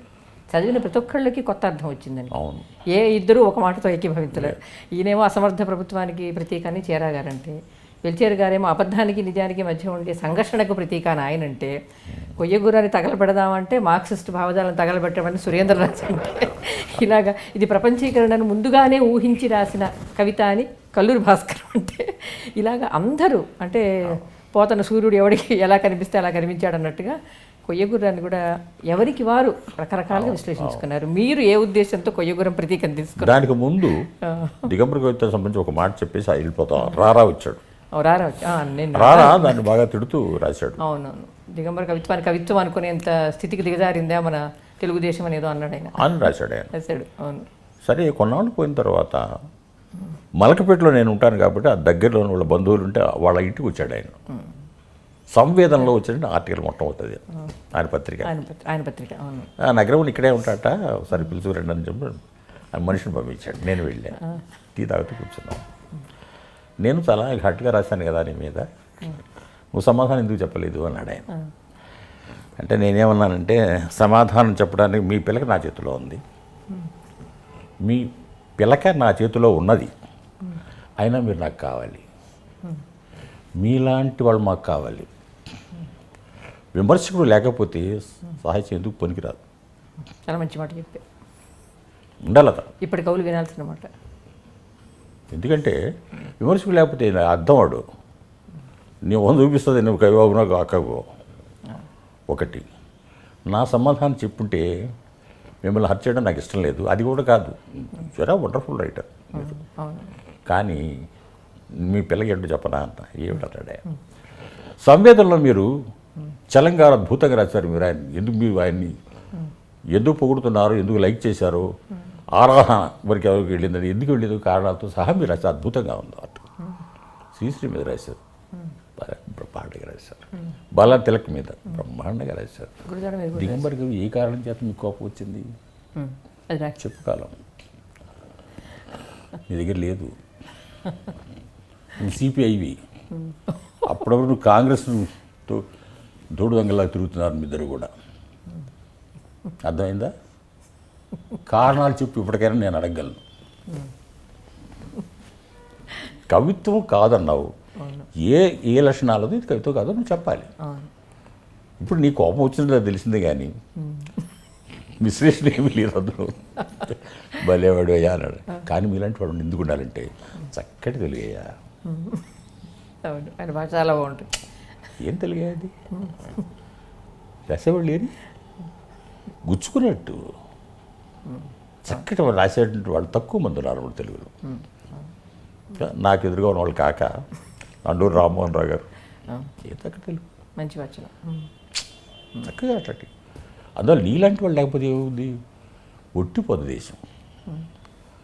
అదంతా తిట్టడం ఉంది, తిట్టడం ఒకటి ప్రధానం కాదు. ఇందులో 10 సంవత్సరాల తర్వాత నువ్వు ఒప్పుకుంటావు, ముందుగా చెప్పడమే తప్పు, అందుకంటే మరేం లేదు. సరే అది ఆ చాప్టర్ అయిపోయింది. కొయ్యగుర్రం వచ్చేటప్పటికీ నాలో చాలా ప్రధానంగా ఉన్న విషయం ఏంటంటే, కొయ్యగుర్రానికి దాని ముందు కూడా ఇంకో మాట చెప్పాలి. అదేంటంటే దిగంబర కవిత్వం వచ్చిన తర్వాత చాలామంది రాశారు, చాలామంది విశ్లేషణ చేశారు, చాలామంది తిట్టారు, అంతకంటే ఎక్కువ చాలామంది పొగిడారు. ఓకే ఓకే ఓకే ఓకే కానీ దిగంబర కవిత్వాలు ఎటువంటి సిద్ధాంతాన్ని ప్రతిపాదించారో లేదు తడిమారో ఏదో జరిగింది. దాని మీద వ్యాసం ఏది ఈ రోజు వరకు రాలేదంటారు. చాలా భారతదేశంలో ఉండే వ్యవస్థలు ఏ రకంగా ఉన్నాయి, ఇలా కావడానికి కారణాలు ఏంటి, వీళ్ళ కోపం తెప్పించడానికి కారణం ఏంటి, ఇది అందులో కవిత ఉందా లేదా, ఏ భాష వాడాడు, బూతులు వాడాడు లేదా, ఈ గోల్ తప్ప ఏమిటి ఏం చెప్పింది. అట్లాగే కొయ్యగురం కూడా ఇది మహాకవి కాదా? దాని ప్రక్రియ మీద చాలా జరిగింది సంభాషణ. ఇదే గోల్ తప్ప సమర్థత అసమర్థత గురించి రాస్తున్నాడు అతను. అందువల్ల ఇది కొయ్యగురం అన్నాడు. చాలా సింపుల్ విషయం అది. ఎవడు రాయుడు. కాబట్టి మీకు మీ కవిత్వం మీద వచ్చిన విమర్శ మీకు అంత సంతృప్తికరంగా లేదు మొత్తానికి. అసలు విమర్శ అయితే కదా అది. ఓహో, ఇంతమంది రాసిన ఇంతమంది విమర్శకులు రాసిన. వీళ్ళు రాయడం వేరు, అనేక పార్శ్వాలు. అవును అవును. సురేంద్రరాజు లాంటి వాళ్ళేమో ఫిలసాఫికల్ యాంగిల్ వచ్చి బ్రహ్మాండంగా రాశాడు. దళిత దీన్ని దృష్టిలో పెట్టుకుని బ్రహ్మాండంగా రాశాడు. పైడి నరేష్ బాబు రాశారు. అద్భుతం నేసాలు రాశారు. అందుకే 2 సంపుటాలు వచ్చినాయి. మన ఆయన ఇంకో యాంగిల్లో నుంచి మన భాస్కర్ గారు, కల్లూరు భాస్కర్ గారు రాశారు. చాలా అద్భుతంగా రాశారు. నా గోళల్లో ఏంటంటే నేను సమర్థత అసమర్థత, భారతదేశంలో 2 ప్రభుత్వాలు ఏర్పడిన ప్రభుత్వాలు ఇప్పటికి కూడా సమర్థత ఉన్నవి కాదు. అందుకని వీళ్ళు ఏం చేస్తూ ఏం తీసుకొచ్చారంటే, నీకు చాక్లెట్ ఇస్తాను, స్కూటర్ ఇస్తాను, ఇది ఇస్తాను, అది ఇస్తాను గోల తప్ప వ్యవస్థలు నిర్మించడానికి గురించి వాళ్ళకి లేదు కదా. అసమర్థత అంటే ఏంటి అసలు? సమర్థత అసమర్థత గురించి డిస్కషన్ ఏది? ఎందుకంటే క్వాలిఫికేషన్స్ లేవు ఎమ్మెల్యే కావడానికి, ప్రొఫెసర్ కావడానికి కావాలి, యోగ్యతలు కావాలి. ఒక డాక్టర్ కావాలంటే కావాలి, ఒక లాయర్ కావాలంటే కావాలి. దానికి అయోగ్యతలు, యోగ్యత లేనటువంటి ప్రభుత్వాలు, యోగ్యత లేని ప్రభుత్వమే ఏర్పడుతుంది. ఇప్పుడైతే పెట్టలేదు. ఇది ఒక వ్యాసం చదవాలి నేను. మొన్న మన ప్రైమ్ మినిస్టర్ గారు వచ్చి పెద్ద నోట్లు రద్దు చేస్తున్నాను, చిన్న నోట్లు రద్దు చేస్తున్నా అంటే ఆయన చెయ్యాలా, ఫైనాన్స్ మినిస్టర్ చేయాలా, లేకపోతే ప్రైమ్ మినిస్టర్ చేయాలా, రాష్ట్రం చేయాలా? ఎవరు దాని అనౌన్స్ చేయాలి? దాని మీద డిస్కషన్ లేదు. ఇప్పుడు దేని మీద చర్చ లేదులేండి. లేదు, అన్ని నిర్ణయాలే. అతను చెప్పడం ఏంటి? రిజర్వ్ బ్యాంక్ గవర్నర్ ఉన్నాడు అక్కడ, దాన్ని ప్రింట్ చేసేవాడు ఆయన. పార్లమెంట్లో చెప్పాలి దాని గురించి, దాని ప్లేస్లో ఇది పెట్టబోతున్నాం చెప్పాలి, చర్చ జరగాలి కదా. దాని ప్లేస్లో ఇంకోటి పెట్టి తీసేస్తున్న ఈ కారణాలు కదా చెప్పాలి. ఇది ఎవడో వచ్చి తీసేస్తుంటే పొద్దున్న అర్ధరాత్రి అంటే అది తమాషా అంటే దాన్ని ఒప్పేసుకోవడం జనానికి తెలియదు. పొగడ్డం కూడా ఒప్పేసుకోవడం కాదు, పొగడ్డం. ఇది ఎక్కడున్నా మనం అర్థం కాలేదు. అవును, ఒక్క ఆర్టికల్ లేదు. నిజం చెప్పాలంటే ఇప్పుడు కనుక చూస్తే ఇప్పుడు మళ్ళీ దిగంబర కవిత్వం రావాల్సిన అవసరం చాలా ఉంది, మీరు రాసిన రోజుల కంటే కూడా. నిజం చెప్పాలంటే నన్ను అడిగారు, ఆ స్పృహ, ఆ స్ఫూర్తి ఇప్పుడు ఇంకా అవసరం అనిపిస్తుంది. చాలామంది చెప్పారు. కొయ్యగూరం కూడా అప్పట్లో వచ్చిందండి, ఇంకో కొయ్యగూరం రావాలి అంటే ఇప్పుడు కొయ్యగూరం కాదు, ఇనపగుర్రం రావాలి. మీరే రాయాలి. ఎవరు రాశారు? ఇప్పుడు ఇనపగుర్రం అది. అప్పుడు ఇది ఒక చెక్కది కాబట్టి తగలబెట్టేయగలిగారు చివరికి మీరు తగలబెట్టేశారు కొయ్యగుర్రాన్ని. అంతే తీసుకొచ్చి ముందు అది చేయండిరా, ఆ తగలబెట్టి దాని ప్లేస్లో మనకు కొత్త వ్యవస్థలు అవసరం, ఒక రకమైన ఆలోచన ప్రజల్లో కలుగుతుంది అది అనే ఉద్దేశంతో రాయడం జరిగింది. అయితే మీరు అదే ఎమర్జెన్సీ తాలూకు అనుభవాలు, 1.5 సంవత్సరం మీ ఉద్యోగం పోవడం, మళ్ళీ జనతా ప్రభుత్వం రావడం వల్ల మళ్ళీ తిరిగి మీరు ఉద్యోగంలోకి రావడం, ఇవన్నీ జరిగాయి కదా. అప్పుడు మీరు తర్వాత రాసిన కథల్లో చాలా ముఖ్యమైనది విలోమ కథలు మీ రచనల్లో. చాలా అంటే విశేషంగా ఉంటాయి కథలు. అంతకుముందు చదివిన ఏ తెలుగు కథలను ఉండవు అవి. కాబట్టి రాసింది 6. ఆ 6 రాస్తున్నప్పుడు కూడా మీకు కొంచెం నిర్బంధాలు, అవి అభ్యంతరాలు, సెన్సార్షిప్లు వచ్చాయి అన్నారు మీరు. అంటే 6 కథలు వరుసగా రాశారా, వరుసగా పబ్లిష్ అయ్యాయా లేక? వరుసనే రాశాను. అది ఏమైందంటే ఒక రోజు నేను ప్రియా ఒక పత్రిక దగ్గర కూర్చున్నాను. నేను కూర్చున్నప్పుడు మా పత్రిక ఒక కథ నవ్వకూడదా అని అంటే దేవిప్రియ, మీరు దేవిప్రియ నన్ను అడిగాడు, సార్ ఇట్లా మన పత్రికలో నేను సంపాదకుడిగా ఉన్నాను కదా, ఒక కథ రాసివ్వండి అన్నాడు ఆయన. నేనే మాట్లాడాడు. మళ్ళీ అడిగాడు ఆయన. టీలు అవుతూ కూర్చుని, నేను ఒక కథ రాయలేనండి, 100 కథలు రాయగలను, ఒకటి రాయలేను. కొయ్యి అని అయితే 3 రాసివ్వండి, 3 రాసి ఇచ్చాను. ముందు అనౌన్స్ చేశాడు ఆయన. నిజానికి దేవిప్రియలో వచ్చింది. తమాషా ఏంటంటే కొయ్యగూరు కూడా ఆ పత్రికలో వచ్చింది, అది అందులోనే వచ్చింది. నాకు పేరు కాస్త కూస్తూ వచ్చినాయి అని ఆ పత్రిక ద్వారానే వచ్చింది. వాటి విలోమ కథలని పేరు పెట్టింది మీరేనా? నేనే తలకిందులు అతలకిందులు అంటే వ్యవస్థ తలకిందులుగా నడుస్తోంది కాబట్టి విలోమ కథలను పెట్టారా? చేతులకి పిచ్చి పెట్టుకుని కాళ్ళు పెట్టి మనిషి నడుస్తూ ఉండడం. అందులో గ్రహణం అనే కథ ఉంది. అది ఒక సినిమా తీస్తే బాగుందని కూడా రాశాను చివరిలో. మొత్తం అంధకారం అంధకారం కథ అంతా అంధకారం అంటే ఎమర్జెన్సీ కాలాన్ని మనం అంధకారం అని అంటాం కదా ఆ సమయాన్ని. అవును, అంధకారం చాలా ప్రతీకాత్మకంగా చాలా బాగుంటుంది ఆ కథ. అది తీస్తే బాగుండేది. సరే, ఆ రకంగా 6 కథ అప్పటికి ఎమర్జెన్సీ అయిపోయింది. కొత్త గవర్నమెంట్ రావడం అయిపోయింది. కంటిన్యూ చేస్తుంటే బాగుండేది. అవును, 6 కథలతో ఆపారు. అంటే తర్వాత ఆకాశదేవతకి వచ్చే ముందు లేదు, మనడు ఎమర్జెన్సీ వాళ్ళు వచ్చేసి మన గవర్నమెంట్ వాళ్ళు వచ్చేసి ఇన్ఫర్మేషన్ డిపార్ట్మెంట్ వాళ్ళు వచ్చేసి కథలు వేయడానికి వీలేదని కథలు వేయొద్దన్నారు. వేస్తున్నారు గట్టిగా అతన్ని. అంటే దేవుడితో అంటే అట్లాగేనండి అని చెప్పి ఇంకోటి 2 లాగించాడు. చెప్పేశారు వాళ్ళు లైసెన్స్ కూడా క్యాన్సిల్ చేస్తాం ప్రింటింగ్ దీనికి సంబంధించి. అది చాలా అతనికి బెదిరించారు. ఏం చేసినా సంచలనమే. అదే చాలా పెద్ద గొడవ అయిపోయింది. చాలా పెద్ద గొడవ అయింది. ఆ తర్వాత ఆ పేరు పెట్టకుండా ఆంధ్రప్రభలో ఒకటి వేసాం. గ్రహణం మాత్రం ప్రెస్లో కూర్చొని రాసిచ్చారు. అది ఏ పత్రికలో రాలా, ప్రింటింగ్ అది అక్కడ కంపోజ్ చేస్తుంటే రాసిచ్చాను. అప్పటికప్పుడు కూర్చొని రాసిచ్చేసిన అక్కడ రాసిచ్చేసిన అది ఇన్స్టెంట్ రాసుకుంటూ. అంటే మీరు ఈ విలోమ కథలకు ముందు మీరు ఎలాగో పుస్తకాలు చదివారు కాబట్టి కాఫ్కా కథలు ఏమైనా చదివేవారు? ఎందుకంటే ఆ పోలిక ఉందని ఇంగ్లీష్ ప్రొఫెసర్లు మేము మాట్లాడుకున్నాం అప్పట్లో. కాఫ్కా అదే మెటమార్ఫసిస్ కథకి మీ మొట్టమొదటి కథ ఉంది కదా, తల లేకుండా చేతులు లేకుండా భార్య తల పెట్టుకొని వెళ్తాడు. అది ఆ కథకి ఓ రోజు ఉదయాన్నే లేస్తే తన అద్దంలో చూసుకుంటే తను ఒక పెద్ద పురుగుగా మారిపోయి ఉంటాడు మెటమార్ఫసిస్లో. ఆ రకమైన శిల్పం మనకి కథలో కనిపిస్తుంది. అలాగే పులి గోవుదల పెట్టుకోవడం, శరీరం ఇది ఉండడం, అవన్నీ కూడా ఆ రకమైన డీఫెమిలియరైజేషన్ ఏదో ఒక రష్యన్ ఫార్మలిజంలో ఒక టెక్నిక్ను కూడా ఉపయోగించి ఒకసారి సి సుబ్బారావు గారు నేను దీని మీద ఒక పేపర్ కూడా తయారు చేశాను మీ విలోమ కథల మీద. రష్యన్ ఫార్మలిజంలో విలియం స్లావ్స్కీ అనే అతను డీఫెమిలియరైజేషన్ని డీహ్యూమనైజేషన్ చెప్పడానికి డీఫెమిలియరైజేషన్ని వాడతాడు. మీరు ఆ డీహ్యూమనైజేషన్ని మీ సబ్జెక్టు మనిషిగా ఉండడం లేదని దాని మీద రాస్తూ మీరు ఉపయోగించిన టెక్నిక్ కూడా అదే అని అప్పుడు మేము అనుకున్నానండి విలోమ కథలు చదివినప్పుడు. అయితే నేను ఎలా అనుకున్నానంటే వీళ్ళు చదివాను కానీ వీళ్ళు నాకు ఇన్స్పిరేషన్ కాదు. వాళ్ళు నాకు ఇన్స్పిరేషన్ కాకపోవడానికి ఒక కారణం అది ఏంటంటే వాళ్ళ ఏరియా పొలిటికల్ కాదు. Correct, number 1. అవును. రెండోది ఆల్రెడీ స్థిరపడినటువంటి గవర్నమెంట్లే వాళ్ళవి.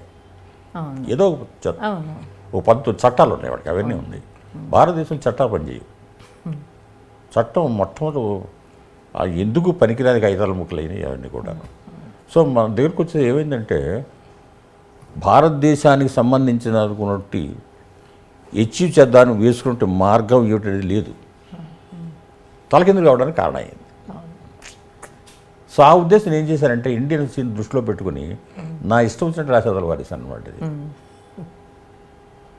తలకాయ అదే కాదు, ఏ అవయవం ఇది కాదన్నాను నేను. అవును, ఏ అవయవం ఇది కాదన్నాను. బ్రేకా మార్చాలా? ఏ మార్గంలో అయితే నువ్వు వెళుతున్నావో ఆ మార్గం ఇది కాదు. ఇమిటేషన్ అనేటువంటిది విపరీతంగా ఉండడం వల్ల ప్రభావం చాలా, అంటే చాలామంది కోపం వస్తుంది కూడా. కానీ జరిగింది అదే కదా. Result is most important. తూనికి చేసేటువంటి ఫలితం, ఆ ఫలితం చూసి కూడా నువ్వు అర్థం చేసుకోవచ్చు మార్గాన్ని గురించి కానీ మన ఆచరణ కానీ తర్వాత దాని యొక్క ప్రభావం చాలా తీవ్రంగా ఉంది. అది కాక ఏమైందంటే supreme power is political power. రాజుగారు ఎలా పొలిటీషియన్ ఏ రకంగా ఆలోచిస్తాడో దాని యొక్క ప్రభావం ప్రజల మీద ఉంటుంది. ఆ రకంగా సమాజం పాడైంది. ఇప్పుడు చాలామంది చూస్తూ ఉంటాను, ప్రభుత్వంలో ఉన్న వాళ్ళ భాష వాళ్ళు మాట్లాడుతుంటారు.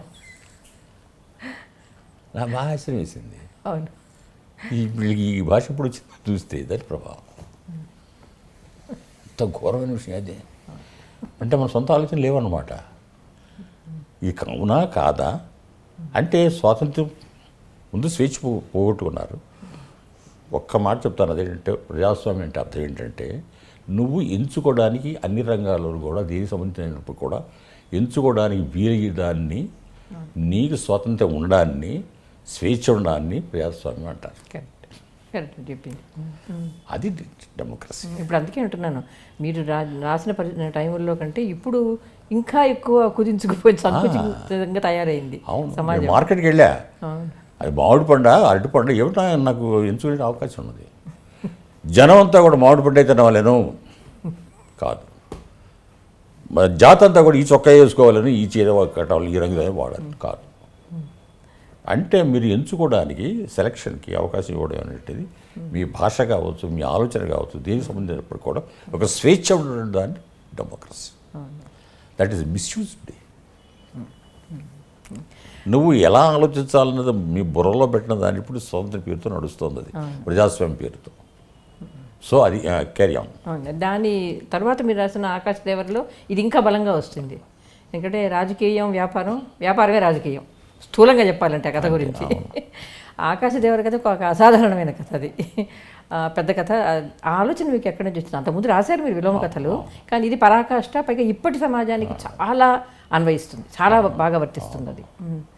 అది ఆ ఆలోచన ఎప్పుడు వచ్చింది? ఆకాశదేవర ముఖ్యంగా ఆ గుడి ఆలోచన అసలు. అంటే నేను అనుకున్నానంటే, నాకు ఎదురుగా చదువుకున్నటువంటి వాళ్ళు, బాగా చదువుకున్నటువంటి వాళ్ళు, ఏమీ చదువుకునే వాళ్ళు ఎవరిని చూసినప్పుడు కూడా ఒక రకంగా ఆలోచించడం చూశాను నేను. వాళ్ళు ఏమిటి ఇట్లా మాట్లాడుతున్నారు, ఏంటి సొంతంగా ఆలోచన లేదా ఒకటి. రెండోది, ఒక కంపెనీ ఇంకో కంపెనీ మింగేయచ్చు, ఒక పత్రిక కదా మింగేయచ్చు. ఈ మింగేయడం అనేది దాన్ని వచ్చిన తర్వాత ఇందులో ఆ ఆకాశదేవర్లో చెప్పి ఆయన ఏంటంటే ఒక ఐడియా ఇస్తాడు తిరిగడానికి. మీకు ఇప్పుడు రిలయన్స్ పడేయాలి అంతే కదా, సో మీరు నాకు ఎంత ఇస్తారు? 100 కోట్ల. సో 100 కోట్ల రేట్ చెప్తాడు అతను. ఆ ఐడియాని ఇంప్లిమెంట్ చేసినట్లయితే రిలయన్స్ కదా తాత అంతకంటే పెద్దగా పడిపోతాయి. ఐడియా చెప్తాడు. ఇంతకుముందు అంటే ఎమర్జెన్సీ టైంలో ఎవరో బయట వాళ్ళు వచ్చి మన నెత్తిన రుద్దడం అనేది ఉండేదండి. ఇప్పుడు మనం రుద్దనక్కర్లేదు, మనం రెడీగా ఉన్నాం, మనలోంచే వస్తుంది అది. ఆ తేడా మీరు చాలా అద్భుతంగా తీసుకొచ్చారు, అప్పటికి ఇప్పటికి తేడాని. అదే స్లేవరీ పరాకాష్ట అనమాట. స్లేవరీ వాళ్ళు అక్కడ పదవిలో ఉన్నటువంటి వాడు వీడు కూడా అదే మాట్లాడుతుంటే నాకు విచిత్రంగా అనిపించింది. అది చాలా భయంకరమైన సిచ్యువేషన్ అది. చాలా ప్రజలకి స్వతంత్రంగా ఆలోచించేది లేకుండా పోవడం, అది వాళ్ళకి తెలియకపోవడం వాళ్ళకి తెలియదు, వాళ్ళకి ప్రజలు కాకుండా పోవడం. రోబోస్ ఇప్పుడు కనీసం మన లేటెస్ట్గా వచ్చిన సినిమాల్లో రోబో కూడా ప్రేమిస్తోంది, అది కూడా లేదు. అవును. అంటే ఇప్పుడు దీనికి ఆ శూన్యం అనే దాన్ని మీరు ఏ అర్థంలో పడారు? ఆకాశదేవర్లో శూన్యం ఉన్న గది, గదులు పెట్టారు కదా, అక్కడ శూన్యం అంటే ఏంటి? శూన్యం అంటే మిథ్య కాదు, దాన్ని వ్యాపారంగా ఎలా వాడుకోవచ్చు నెంబర్ 1. రెండోది ఇంకోటి కూడా ఏంటంటే ఫిలసాఫికల్ యాంగిల్లో చూసినట్లయితే మీరు కాకుండా అంతరిక్షం దాటిన తర్వాత ఏరియా ఉంది, దాన్ని వాడు వాడతాడు. రెండో దానికి ఎగ్జాంపుల్ చెప్తారు, కృష్ణాను గోదావరి వెళ్తున్నప్పుడు. అవును, నాణ్యాలు వేస్తాం కదా గోదావరిలో వెళ్ళేటప్పుడు. అవును, ఆ పత్తులు వేయాలంటాడు. అది లౌకిక. అవును, అలౌకిక రెండు దృష్టిలో పెట్టుకుని ప్రజల్లో ఉండే మూఢత్వాన్ని, భక్తిని, భక్తిని అన్ని వ్యాపారంగా ఎలా మార్చుకుంటారనేది విశేషంగా చెప్పారు. ఒకటే చెప్తాడు, నీ బ్రెయిన్ మీద నా వ్యాపారం అంటాడు. కరెక్ట్. నీ బ్రెయిన్ వాడు ఫ్రెండ్కి చెప్తాడు, అవును, తిప్పుతా అన్నాడు. కాపురుషుని కారుష్ చేశారు దాన్ని. కాపురుషుడు చాలా మంచి పేరు. కామిని ఏదో పేరు వాడికి ఉంటుంది, వాడు కాపురుషుడే. కాపురుషుడు అని అడుగుతాడు. పురుష కాపురుష. అందులో ఆ సస్పెన్స్ కూడా మెయింటైన్ చేశారు చివరి దాకా. ఈ డబ్బులన్నీ ఇతనికే వస్తున్నాయి, ఇతను చేసిన పనే అది అని వ్యవస్థ. అందుకని ఆ కథ చాలా ఈ కాలానికి కూడా నేను ఇందాక అన్నట్లు మీరు కొయ్యగురము విలోమ కథలు ఇప్పుడు కూడా అన్వయిస్తాయని ఇప్పటికి పనికొచ్చే ఆకాశదేవర నిజంగానే ఇప్పుడు సమాజానికి బాగా పనికొచ్చే కథ రాశారు మీరు. మీ గురించి ఇవన్నీ చాలామందికి తెలుసు, కనీసం ఈ కొయ్యగురం అవన్నీ రాశారని. కానీ మీకు రేడియోలో మీరు నటించేవారని, నటుడిగా కూడా మీకు ఆల్ ఇండియా రేడియోలో అనుభవం ఉందని, ఉంది. నాటక రచన చేశారు. ముఖ్యంగా మాలపల్లి నవలని నాటకీకరించడం ఏఆర్ కృష్ణ గారి దర్శకత్వంలో. అవును. అది ఒక విశేషమైన అనుభవం అయి ఉండాలి మీకు. అది ఎందుకు, ఎలా చేశారు, ఎలా జరిగింది అది? ఆయన ఏఆర్ కృష్ణ గారు నా దగ్గరికి వచ్చారు. వచ్చి నేను ఇట్లా ఇంతకుముందు ఒకటి మన కీలుబొమ్మలు జీవి కృష్ణరావు గారు, జీవి కృష్ణరావు. అది నేను నాటకీకరించి చేసుకుందామనే ఉద్దేశంలో చేశారు కూడా కొంతవరకు. బట్ ఉన్న లక్ష్మీనారాయణ గారి మాలపల్లిని కనుక నాటకీకరిస్తే బాగుంటుంది అనుకుంటున్నానండి అన్నాడు ఆయన. అంటే నేను ఒక 24 గంటల టైం ఇవ్వండి, తర్వాత చెప్తాను నేను రాజు చేసేది అన్నాను. అంటే నా అంతర్మోధనం ఏంటంటే ఆవిడ రాత్రి అంతా నేను దొరికి నాటకం రాయలేదు. అదేంటున్నాను, మిమ్మల్ని ఎందుకు అడిగారు కృష్ణ గారు కూడా అర్థం కాదు. ఆయన చాలా భయంకరమైన వాక్యం కూడా వాడాడు. నిజంగా నేను షాక్ అయిన వాక్యం కూడా. శ్రీశ్రీ గారు ఇక్కడ ఉన్నట్టు ఆయన అడిగి ఉండేవాడండి, మీరున్నారు కాబట్టి మిమ్మల్ని అడుగుతున్నాను అన్నాడు ఆయన. ఊరి బాబు నేనంత అంత గొప్పవాడు కాదు, ఆయన ఉద్దేశంలో అలా ఉన్నట్టుగా ఉంది అనుకుని 24 గంటల టైం ఉండి ఆలోచిస్తాను. 24 గంటల టైం ఎందుకు అడిగానంటే మహానుభావుడు ఆయన నవలక్ష్మీనారాయణ గారు 600 పేజీలు నవలు, దాని 2.5 గంటలకి 3 గంటలకు సరిపోయేట్టుగా నాటకం రాయడం అంటే మామూలు విషయం కాదు అది. అసలు ఆ లెవెల్ నాకు చేయగల ఆలోచన. తర్వాత ఇంకొక ఆలోచన కూడా వచ్చింది. ఉన్నవ లక్ష్మీనారాయణ గారు గాంధీ అట్లా, ఏఆర్ కృష్ణ సోషలిస్ట్, జయప్రకాష్ ఆయన ఎంతగానంటే అనుయాయుడు. తన పిల్లలకి పేర్లు పెట్టుకుంటాడు, జయ అబ్బాయి పేరు, ప్రకాష్ సోషలిస్ట్.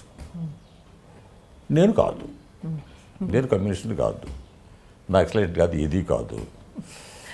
మరి ఏమనుకుంటున్నారు? గాంధీలు కాదు, ఏది కాదు కదా. ఆ ఉద్దేశంతో సరే రాసిస్తానండి రాశాను. సో అది చివరికి ఏమైందంటే నక్సలైట్ నాటకంగా అయింది. ఏం ముట్టుకోలే నేను, ఏం ముట్టుకోలే, ఒక్క పదాన్ని నేను చేర్చలా. ఆయన మాటలే. ఉన్నవ లక్ష్మీనారాయణ ఏ భాష అయితే వాడాడో, ఏ పదం పంక్తులు వాడాడో, ఏ డైలాగ్ అయితే వాడాడో అవి అంతే యాజెస్గా పెట్టాను. అయితే ఎలాగంటే కోర్టులో జరుగుతూ ఉన్నప్పుడు ఆయన సరే మర్డర్ జరిగింది కదా, ఫలానా వాడు ఇతన్ని మర్డర్ చేశాడని అడుగుతున్నాడు కదా, నువ్వు చూసావా? లేదు సార్ నాకు తెలుసు సార్, ఆయన చెప్పేస్తారు రేపు పొద్దున అన్నాడు ఆయన. సరేనా, నువ్వు చూసావా? అది కాదు సార్, వాళ్ళిద్దరు చాలా 10 ఏళ్ళ బట్టి కొట్టుకుంటున్నారండి, నాకు తెలుసా సంగతి, చంపేశాడు సార్ ఈయన. నువ్వు చూసావా? జడ్జి గారు కాదు సార్, ఊరందరికీ తెలుసు సార్, వాళ్ళది వెంకయ్యకి సుబ్బారావు వీళ్ళిద్దరు కొట్టుకుని వచ్చారు, రేపు పొద్దున్న అర్ధరాత్రి 12 గంటల లోపు చంపేస్తాను నేను అన్నట్టండి ఆయన. చూసావా అన్నట్టుగానే మాలపల్లి నా వాక్యాలు పెట్టలేదు, నా పదం పెట్టలేదు, యువర్ ఆనర్ అది మాలపల్లి. ఎమర్జెన్సీ నడుస్తుంది తెలంగాణ ఏరియాలో వేయాలి అన్నాడు, కానీ 100 అన్న ఒకటే అన్న. కష్టపడి మీరు రిహార్సల్ చేసిన తర్వాత మీరు ఒకటో 2, 3 ప్రదర్శనలు ఇచ్చేసి కూర్చుని ఇవి అయిపోయిందంటే కుదరదు, బాగుందంటే చూడడానికి ఉండదు. మీరు సినిమాలని విమర్శిస్తూ కూర్చుంటే కుదరదు. అది ప్రతిరోజు కూడా ఒక ప్రదర్శన చొప్పున 100 వేస్తానంటే రాస్తారు. మీరు నాకు ఏమి ఒక్కర్లా, ₹1 కూడా మీరు ఇవ్వాల్సిన అవసరం లేదు, మీరు అనంటే వేస్తారు. ఇది ఉద్యమంలాగా ఉంది, బాగుందని అడిగి అంతే. 50 రోజు వేయాలంతే. ఇక్కడంతా అయిపోయింది. 3 గంటల నాటకం, 3 గంటల నాటకం, అది 3, 2:30, 3 చూసాను సార్. బ్రహ్మాండంగా బాగా వచ్చింది. తర్వాత ఆయన కూడా చాలా కష్టపడ్డాడు. ఆయన బహిరంగ ఓపెన్ ఎయిర్లు చేయడం కదా, చాలా అద్భుతమైనటువంటి నాటకం. ఆ తర్వాత కూడా ఓపెన్ ఎయిర్ చేసిన వాళ్ళు లేరు. చాలా 30 మంది సార్, ఒక చాలా పెద్ద ఎత్తున చేయడం కదా, అంతా కూడా సర్కస్ నాటకం. అంటే మరి తర్వాత మళ్ళీ మీరు నాటకాలు రాయడం అనే దాని మీద మీకు ఇది రాలేదా, ఆసక్తి రాలేదా? ఇది నాటకం ఎలాంటిదంటే దాని వెనక ఒక బృందం ఉండాలి, దగ్గర రాసుకుంటూ పోవచ్చు. సరే నన్ను ఇట్లాగే ఒక అబ్బాయి ఇది చేస్తే థియేటర్ ఆఫ్ ఆర్ట్స్ యూనియన్ కాలేజీలో ఉంది కదా, అక్కడ వచ్చి నన్ను చేస్తే ఒక నాటకం రాసి ఇచ్చారు. డిక్టేట్ చేశాను, సాయంత్రం అయిన తర్వాత రావయ్యా కారణం అని నాటకం రాశారు. అది వేశారు వేశారు, చాలా బాగా రిసీవ్ చేసుకుంటాను. అంటే సారాయి గవర్నమెంట్ల మీద సారాయి లేకపోతే గవర్నమెంట్లు ఎలా ఉంటాయి, దాని మీద స్టార్ట్ అవుతుంది అనమాట ఇది. మా నాటకం బాగా వచ్చింది. వాళ్ళు తర్వాత స్టూడెంట్స్ అందరూ వేశారు, చాలా వేశారు. తర్వాత పత్రికలు కూడా బాగా రాశారు ఆ రోజుల్లో. నేను పట్టించుకోలేదు దాంట్లో. నాటకాన్ని పట్టించుకుని రాయాలంటే నాకు ఇష్టమే. అయితే మరి బృందం ఉండాలి, రెగ్యులర్గా వేయాలి. చదువుకునేది కాదుగా, చూసేది కదా నాటకం. ఉండాలి, నాకు అద్భుతంగా ఉంటుంది అనమాట. తర్వాత తమాషా ఏంటంటే నేను సినిమాలకు పనిచేశారుగా, కొన్ని సినిమాలకి. రాశాను. అది ఎలా జరిగింది, ఎందుకు వదిలేశారు అన్నీ? నేను మద్రాసు వెళ్ళి 2 షోస్ ఇచ్చాం మాలపల్లి. ఇస్తే తమిళ్ ప్రొడ్యూసర్ ఒక ఆయన మా ఏఆర్ కృష్ణ అడిగాడు, సార్ మా తెలుగులో సినిమా ఇద్దాం అనుకుంటున్నామండి, మీరు రైటర్ ఎవరిని సజెస్ట్ చేయండి అన్నాడు. మా నగరం ఉన్నారు కదా అన్నాడు. అంటే నా దగ్గరికి వచ్చాడు, సార్ మా తెలుగులో సినిమా ఇద్దాం, మీరు ఏదైనా కథ రాసి పెట్టండి సార్. నాకు సినిమాతో సంబంధం లేదు బాబు అన్నాను నేను. లేదు సార్ మీరు రండి సార్. చాలా బలవంతం చేశారు, చాలా బలవంతం చేశారు. చేస్తే సరే అని చెప్పి వెళ్ళాను నేను. పూర్వానుభవం కొంత ఉండాలి కదా, లేదు. సరే హోటల్లో కూర్చున్నాను. ప్రొడ్యూసర్ టెలిఫోన్ చేశాను, రెడీగా ఉన్నాను, కథ ఏంటన్నావు అంటే, లేదు సార్ సాయంత్రం ఇప్పుడు మంచిది కాదు, ఈ గడియలు ఏం మంచివి కావు, సాయంత్రం మనకు కలుద్దాం, బాలచంద్ర గారు అందరం కలిసి కూర్చుందాం. బాలచంద్రే, మరో చరిత్ర రాసింది నేను. సో మీ టైం కథ కాదు కాదు టాగు రాయొచ్చు, జుట్టుంటే చాలు, ఎలాంటి మూడైనా వేయచ్చు. ఆయన చేశాడు, ఎందుకు రమ్మన్నావా అని అడిగారు ఆయన పొద్దున్న. లేదు సార్ బాలచంద్ర గారితో కూర్చుంటున్నాం, మీరు కూర్చుంటారు, ఇంకో 2-3 ఉంటారు, నేను ఉండను, ఆయన కథలు అడుగుతాడు, మీ దగ్గర ఏమైనా ఉన్నాయో అడుగుతాడు అన్నాడు. ఓహో అట్లాగా అనుకుని నేను కాఫీ తెప్పించేసుకుని ఏం చేశానంటే, ఒక 4 కథలు సింపుల్ ఒకే కాగితం ఒక చిన్న కాగితాలు తీసుకుని ఇంగ్లీష్లో, బ్రోకెన్ ఇంగ్లీష్లో సింగిల్ లైన్ ట్రీట్మెంట్ లాగా ట్రై చేశాను. సాయంత్రం కూర్చుంటే మీ దగ్గర కథలు ఏమైనా ఉన్నాయో అడిగాడు. అంటే ఉన్నాయి, ఈ 4 తీసుకో ఇచ్చాను ఆయన. నెక్స్ట్ ఈవినింగ్ మళ్ళీ కూర్చుంటే చాలా బాగున్నాయి, 4 కథలు బాగున్నాయి. అయితే ఒక్కొక్క కథలో ఒక్కొక్క క్యారెక్టర్ ఉంది. ఈ 4 కలిపేసి ఒకటి మాత్రం వద్దు, అదేంటంటే కమ్యూనిస్టిక్గా ఉంది, చాలా ఎక్కువగా ఉంది, ఇది డోస్ ఎక్కువగా ఉంది అందులోను, ఆ 4 కలిపేసి నాకు కథ రాసిస్తారా అన్నాడు. Okay thank you. Sir next evening వచ్చి రెడీ అన్నాను నేను. అప్పుడే అన్నాడు, ఇచ్చాను నేను. ఇస్తే టెరిఫిక్గా ఉంది, రజనీకాంత్ బాగుంటుంది, రజనీకాంత్ చేద్దాం అనుకున్నారు, చాలా బాగుంది కదా, కొనే ఈ కథ టెరిఫిక్ స్టోరీ. రజనీకాంత్ అప్పుడే వస్తున్నారు, అప్కమింగ్. అప్పుడు అవును. సరే రజనీకాంత్ మాకు టీ సప్లై చేసేవాడు అప్పుడు, పాప అప్పుడే వస్తున్నాం. అవరగళ్ళు నేను దాంట్లో యాక్ట్ చేస్తున్నాడు, అవరగళ్ళు ఆ టైం అనమాట. అది ఈయన గురువు కదా. సో మా ఇద్దరు ఇంగ్లీష్లో మాట్లాడుకోవడం, నాకు తమిళ రాదు, తెలుగు రాదు. అయిపోయిన తర్వాత నేను వెళ్ళిపోతానని చెప్పి నేను హైదరాబాద్ వచ్చేసాను. హైదరాబాద్ వచ్చేసిన తర్వాత వేరే పని మీద బాలచందర్, ఆయన శిష్యుడు ఒక ఆయన, సినిమా సారథులు తీస్తుంటే చూడడానికి పర్యవేక్షణ కోసం, కొన్నాళ్ళు ఉండడం కోసం వచ్చాడు ఆయన బాలచందర్. నాకు కూడా ఒక రూమ్ తీసుకున్నారు. సెక్రటరీ ఎదురు ఒక హోటల్ ఉండేది, సరోవర్. నాకు రూమ్ దగ్గర వాళ్ళు రూమ్స్ తీసుకున్నారు. తీసుకున్న తర్వాత మధ్యలో ఒక 15 రోజులు గడిచింది. బాలచంద్ర వచ్చి చెప్పాడు, ఏం లేదు నగరమణి గారు, ఒక అమ్మాయిని బుక్ చేసాం, మలయాళి, ఎయిర్ క్రాష్లో చనిపోయింది. మన ప్రొడ్యూసర్ ఉన్నాడే, ఆయన ఫాదరు హార్ట్ అటాక్ వచ్చింది, హాస్పిటల్లో. ఇవన్నీ జరిగినాయి కాబట్టి ఇది 2వ దీనికి టేకప్ చేద్దాం. ఇప్పుడు నేను బాకీ ఉన్నాను కమల్ హాసన్తో, దాంట్లో లవ్ స్టోరీ కావాలి అన్నాను. అన్నాడు ఆయన, చేద్దాం అంటే నేను మీరు మెడ్రాస్ వచ్చేయండి అన్నాడు. నేను మద్రాసు కూర్చొని కథ చెప్పాను, ఇలా చేస్తున్నాను దాన్ని, బాగుందన్నాడు, చాలా బాగుంది కదా అని కాన్సన్ట్రేట్ చేసి దాని మీద. మెయిన్ స్టోరీ నాదే, అందులో ఒకటే విషయం, ప్రేమ ఉందా లేదా అన్నది. అది వయసు మీద ఆధారపడి ఉంటుందా, అసలు ప్రేమ అంటే ఏమిటనే దాని మీద. అది మెయిన్ పాయింట్తో గతంలో నేను ఒక కథ రాశాను. యువలో వచ్చింది గోపిచంద్ గారు నా టైంలో వేశాడు అది. అది ఏం చేశారంటే అందులో వేరే రకమైన లేడీ చట్నీస్ లవర్ నావల్, దాన్ని దృష్టిలో పెట్టుకుని దాన్ని ఇలాంటి తెలుగులో కథ రాస్తే ఎలా ఉంటుంది అనిపి మూడు కథలు అనుకున్నాను నేను. ఒకటి లోలిత దృష్టిలో పెట్టుకొని అదొకటి అనుకున్నాను, డాక్టర్ జివాగో, ఈ ముగ్గురిని అనుకుని ట్రయల్ చేద్దాం అనుకున్నా. అంటే అనుకనే ఉండదు దాని, అది ప్రభావం చేసింది చాలా ప్రపంచ రీడర్స్ అందరినీ కూడా దృష్టిలో పెట్టుకొని అనుకున్నాను. అసలు ప్రేమ ఉన్న దాని మీద చిన్న పాయింట్ మీద కథ రాశాను నేను. అది వచ్చింది యువలో, అది మెయిన్గా పాయింట్ తీసుకున్నాను. నాకైతే తీసుకుని ఇందులో ఒక సంవత్సరం తర్వాత రండి మీరు మీ ప్రేమలో అని చెప్పండి, అది మీ పాయింట్. మరో చిత్రాలు అదే మెయిన్. నేనేమైంది ఆవేళ రాస్తున్నాను, వాళ్ళేమో అనంతను కే బాలచంద్ర బ్రెయిన్ అనంత్ పెద్ద. నేను సరోవర్ హోటల్కి 4th ఫ్లోర్లో ఉంది, పగలెళ్ళి అక్కడ కూర్చొని రాసుకుంటూ ఉండేవాడిని. సాయంత్రం అయ్యేసరికి ఇటుకు వచ్చాడు రాత్రి. ఆవేళ వెళ్ళేసరికి లిఫ్ట్ వచ్చేట్లు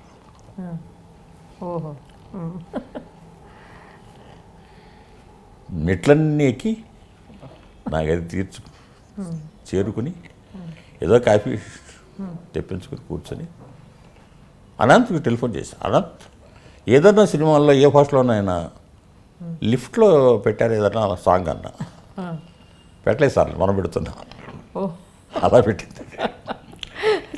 సుప్రసిద్ధమైన పాట కదా కలిసి ఉంటే కలదు సుఖము. లవ్ ట్రాక్ అంతా అట్లాంటి అన్నీ ప్యాట్ కూడా ఇట్స్ లవ్. నువ్వు ఎక్కడ అసలు వీళ్ళు రెండోది ఏంటంటే రెండు ప్రాంతాలు వేరే భాషల వాళ్ళు. నేను మ్యారేజ్ ఉండేవాడి క్వార్టర్స్లో. మరో చరిత్ర అయిపోయిన తర్వాత దాసు నారాయణరావు గారిని కాంటాక్ట్ చేశారు. ఎమ్మెల్యే ముందు కదలకలేదండి, మీరు వచ్చిన ఇతను చేసి పెడితే అంటే, లేదంటే నాకు ఫిలిం మీద పెద్దగా ఇంట్రెస్ట్ లేదు, రాలేరండి సినిమాల్లోకి. అట్లా లేదు మాకు కాస్త చేసి పెట్టండి అని చాలా గట్టిగా అడిగారు. అప్పుడు నేను వెళ్ళడం జరిగింది. ఎమ్మెల్యే ఏడుకొండలు కొన్ని కోట్లు కవర్ చేశాను. మరో చరిత్ర కూడా కోట్లే ఇప్పటికీ అదే. తర్వాత వచ్చిన కయామత్ సే కయామత్ తక్లకి మార్గదర్శి మరో చరిత్రే కదా. అవును, ఏడుకొండలు కూడా బాగా కలెక్ట్ చేసింది. అది ఎంత దూరం వెళ్ళిందంటే దాని మీద వచ్చిన డబ్బుతో ఆయన ఉదయం పేపర్ పెట్టాడు. మేము పనిచేసాము అందులో. ఒక రకంగా మీ వల్లే మేము ఉదయం పేపర్లో పనిచేసాం, సిల్లాజిజం అనమాట. అయితే మీ తర్వాత సినిమాల మీద ఇంట్రెస్ట్ మీకు లేదు? మీకు తర్వాత మళ్ళీ మురారి గారు వచ్చి ఎట్లయినా సరే మీరు కూడా చేసి పెట్టాలంటే త్రిశూలం అది కూడా చేసి పెట్టాను. అది అలా జరిగింది. సినిమా మీద ఇంట్రెస్ట్ నాకు ఎందుకు లేదంటే మన భావజాలం వేరు. అక్కడ పూర్తిగా కమర్షియల్ దీంట్లో పెట్టుకుని ఎట్లా వస్తుందో కూడా తెలియదు, అదొకటి ఉంది. సో దాని మీద పెద్దగా ఇంట్రెస్ట్ రాలేదు, అది సంగతి. ఇంకా మీరు మామూలుగా మాట్లాడినప్పుడు సాహిత్య విమర్శ కానీ సమాజ విమర్శ కానీ చాలా ఘాటుగా స్పష్టంగా ప్రామాణికంగా చేస్తారు కదా. మరి మీరు విమర్శను మీరు ఎందుకు ఎక్కువగా రాయలేదు? అక్కడక్కడ వ్యాసాలు మినహా మీరు విమర్శను ఎందుకు సీరియస్గా తీసుకోలేదు అంటున్నాను సాహిత్య విమర్శకుడుగా. మీ పాత్ర నేనా? మీరే విమర్శకుడు కాదు నేను. మీరు కాదా? చాలా వేరే రకమైనటువంటి రంగం అది. విపరీతంగా చదివి ఉండాలి, కంపారిటివ్ స్టడీ చాలా ఉండాలి. ఇప్పుడు you're like you, comparative study విపరీతంగా తులనాత్మక ఏదైతే మీరు చెప్తున్నారో అలాంటి చాలా చదివి ఉండాలి, బ్యాక్గ్రౌండ్ చాలా ఉండాలి. అక్కడ ఏం జరుగుతూ గమనించట్లేదు, ఇక్కడ దాని ఒక బ్యాక్గ్రౌండ్ ఉపయోగించుకోవడానికి అవకాశం ఉంటుంది. అది లేకుండా ఏదో నాకు అన్నీ తెలుసు, నాకు నచ్చింది, నా రుచి అభిరుచి, అట్లా కుదరదు అది. రెండో చాలా గమనిస్తున్నాను నేను, రారా చెప్పిన వాటిలో 99% కరెక్ట్ చాలా విషయాల్లో. సరే అతను దిగంబర గౌల్ని తిట్టాడో లేదా ప్రధానం కాదు ఇక్కడ. ఆయన చక్కటి చాలా మంచి అలాంటి లేరు. అది లేకపోవడం అనేటువంటిది కొంచెం సాహసంగా చెప్పడం అవుతుంది. అంటే రాసేవాడు మళ్ళీ అతనే విమర్శ రాస్తూ ఉంటాడు, అది కాదు. సమీక్షలు అవుతాయి మామూలుగా. ఎందుకు నేను చెప్పాను కదా, సమర్థత అసమర్థత ప్రభుత్వాల గురించి డిస్కషనే జరగల. అంటే వస్తువు మీద డిస్కషన్ జరగలేదు. లేదు, ఇప్పుడు ఎందుకు వాసు ఇది ఉంది మన ఆకాశదేవర ఆకాశదేవర మీద చక్కటి వ్యాసాలు వచ్చినాయి. ఏది బుర్ర మారుస్తున్నాడు ఇతనంది. అవును. బుర్ర ఎలాగా మార్చబడుతోంది భారతదేశంలో, దాని యొక్క చరిత్ర ఏమిటి, ఈ మార్చడం అనేది ఎప్పుడు స్టార్ట్ అయింది, ఇప్పుడు ఎక్కడ ఉన్నాం మనం ఆ విషయంలో లేదు. బ్రిటిష్ వారి కింద ఇతర ప్రాంతాల వాళ్ళు, దేశాల వాళ్ళు వచ్చి మనం పోవాల్సిన టైంలో ఈ ప్రాసెస్లో మనం బానిసలు అయ్యాం. ఒకసారి మనం బానిస స్లేవరీకి సంబంధించిన లక్షణాలన్నీ కూడా ఉంటాయి జాతిలో. అవును. ఎవరు స్లేవరీ నేను ఒక స్లేవర్ని, వాడు మారుతాడు అంతే, యజమాని మారుతాడు అంతే, నేను బానిసని, బానిసనే. ఆ యజమాని కూడా బానిసే, ఒక పర్సన్ ఇంకో బానిస్తాడు. అంటే బానిసత్వానికి సంబంధించినటువంటి ఆలోచన ధోరణికి చెందినటువంటి పాయింట్ లేదు. ఇప్పుడు గొప్ప అనుకుంటున్నాడు, అది కాదు. You're slave, you're a definite ఒక బానిస. ఈ స్లేవరీ ఎటువంటి మైండ్ తయారు చేస్తుంది అనేది ప్రాసెస్ ఉంది.